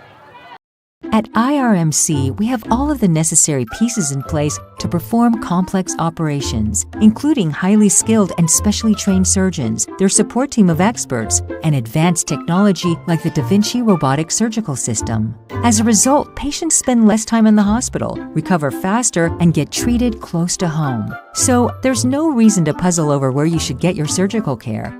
The answer is right here at IRMC. Smith Coal and Oil in Northern Cambria and Indiana Fuel and Oil are proud to be a sponsor of the area's outstanding student-athletes. Rely on the Smith team and their sister location, Indiana Fuel and Oil, for all your commercial and residential diesel and gas needs. A veteran-owned business with 2 great locations available for all your fuel and heating needs. Don't wait. Cooler nights and changing seasons are upon us. Call Smith Coal and Oil in Northern Cambria and Indiana Fuel and Oil in Indiana, the area's go-to fuel provider. When tax time rolls around, H&R Block has many filing options to make it easy. H&R Block Tax Pros will maximize your return with or without an office visit. You can drop by H&R Block, use their drop-off service, or a tax pro can even do your taxes virtually. Just send a few pics from your phone and you never have to leave home. With so many ways to file, it's just another way Block has your back. Visit your local H&R Block tax office at 3909 Bigler Avenue, Northern Cambria. While tax situations are different, not everyone gets a refund. Is your dog in need of expert training? Mossberg's Manners Dog Training provides top-notch care with Connie Nagy, a CPDT, KSA, and CSAT certified trainer. Services include basic and advanced obedience, behavioral modification, separation anxiety training, and specialized service dog training for cardiac alert, asthma, seizures, and more. Fear aggression training and canine good citizen preparation are also available. For expert dog training, contact Connie at 412-592-4026. Mossberg's Manners, where good dogs become great. Are you ready to take your project to the championship level? Cambria Ready Mix Concrete is here for you, serving the Route 22 and 219 corridors in Cambria County. They understand the importance of teamwork and rock-solid values, just like your favorite sports teams. A proud supporter of high school athletics, they are dedicated to building stronger communities. Whether you're working on a new home, driveway, or backyard sport court, get your concrete from the county seat. Call 1-866-BUY-CRMC. Back with you at Mansion Park Stadium in Altoona on our 5-star Mitsubishi postgame show. As you see, the Bishop Guilfoyle Marauders raking in the publicity and the paparazzi, if you will, as they were able to take down the Northern Cambria Colts 42-18. Alongside Mark Burdick, I'm Jake Slobodnik. And Mark, you got your stat sheets ready to go, so why don't we go over some final stats? For the winning Marauders on the ground, leading the attack Gates with 12 carries, 93 yards. Chase Kissel, the quarterback, 7 carries, 53 yards. Consiglio, 10 carries, 36 yards, and then some others mixed in with some subs late. Total ground game, 34 rushes, 225 yards for the Marauders. Chase Kissel through the air was 7 of 8 with an interception, 117 yards passing. So they had 117 through the air, 225 on the ground, a total of 342. For the Northern Cambria Colts, Ty Dumm, as he's done for much of his career, led the Colts 20 carries, 88 yards on the ground. Caleb Dolney, 1 carry, 22 yards. All told, 33 rushes, 120 yards for the losing Colts. Through the air, Dumm was 12 of 18. Interception? No, he did not throw an interception. Total passing yards, 201. So 201 through the air, 120 on the ground, 321 overall. So, you know, the numbers maybe not reflective of the score, 342 to 321 as far as total yardage. I'll look at your stats in a 42-18 championship victory for the Marauders over the Colts, who finish 11-2. For the Marauders, Westinghouse up next. Thank you, Mark. We'll continue with our final segment of the 5-star Mitsubishi postgame show. We're going to name our 5-star Mitsubishi 5 stars of the game. That all and more, and we wrap things up from Mansion Park Stadium in Altoona as the Marauders with a 42-18 win over the Northern Cambria Colts on Renda Digital TV. R4H, this is Ben. R4H is here when you need us. R4H provides transportation 7 days a week, including holidays. We offer local and long-distance transportation for ambulatory clients, as well as those who require a wheelchair, gurney chair, or stretcher van. We provide transportation to medical appointments, as well as social and holiday events. We take pride in providing quality care and professional services to all of our clients. Exciting news! R4H is now certified to provide CPR, first aid, and AED classes to our local community. Due to our rapid growth and increasing need for our services, R4H is looking to expand our team. If you are interested in joining our team as a driver, apply online at rider4h.com or scan the QR code located at the bottom of this ad. Full-time, part-time, and casual positions are available in many locations. R4H Medical Transportation is an equal opportunity employer. As always, because of you, we are R4H. The Barnesboro American Legion Post 508, a proud supporter of local area athletics, wants listeners to know the Legion's newly remodeled kitchen is now open and ready to serve you with a full menu. It's hometown nights and Friday night lights at the Legion this year. Fill up before the game with the Colts Special, a large one-topping pizza and a dozen wings for only $22. Then come back after the game to celebrate with friends and a live DJ from 10 till 2. Barnesboro American Legion Post 508 loves Friday night lights. Let's go Colts! Smith Coal and Oil in Northern Cambria and Indiana Fuel and Oil are proud to be a sponsor of the area's outstanding student athletes. Rely on the Smith team and their sister location, Indiana Fuel and Oil, for all your commercial and residential diesel and gas needs. A veteran-owned business with 2 great locations available for all your fuel and heating needs. Don't wait. Cooler nights and changing seasons are upon us. Call Smith Coal and Oil in Northern Cambria and Indiana Fuel and Oil in Indiana, the area's go-to fuel provider.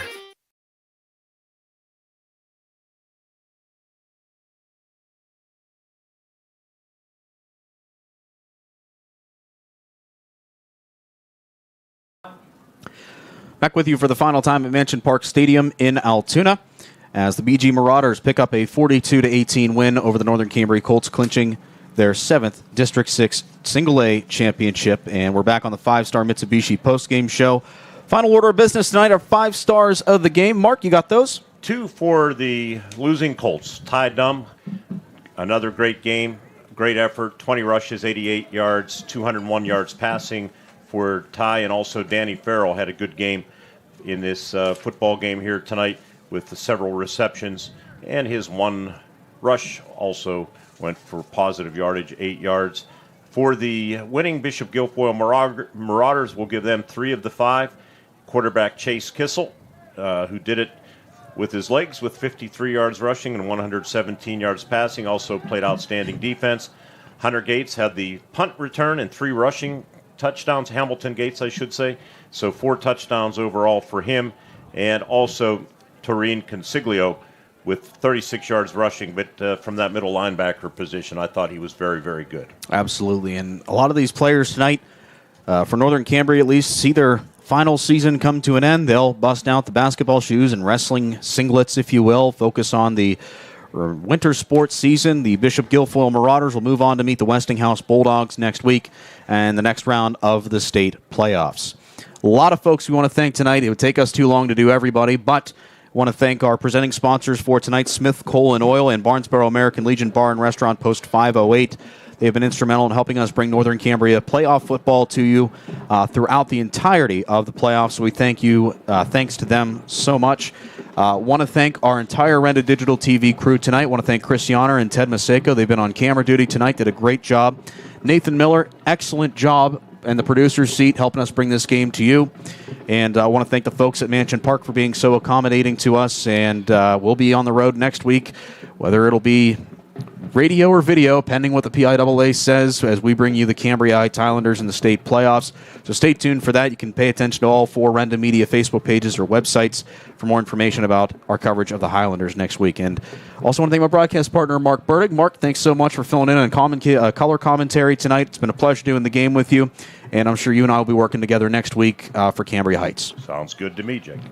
For all of us here, my name is Jake Slobodnik, repeating the final score one final time from Mansion Park Stadium in Altoona. The Bishop Guilfoyle Marauders 42, the Northern Cambria Colts 18. The Colts finish the season 11-2, and the Marauders will meet the Westinghouse Bulldogs next week in the next round of the state playoffs. For all of us at Renda Digital TV, my name is Jake Slobodnik. Folks, thanks so much for tuning in tonight and last night for the AA Championship, and I hope you have a very pleasant rest of your weekend. This has been a presentation of Renda Media and Digital on Renda Digital TV.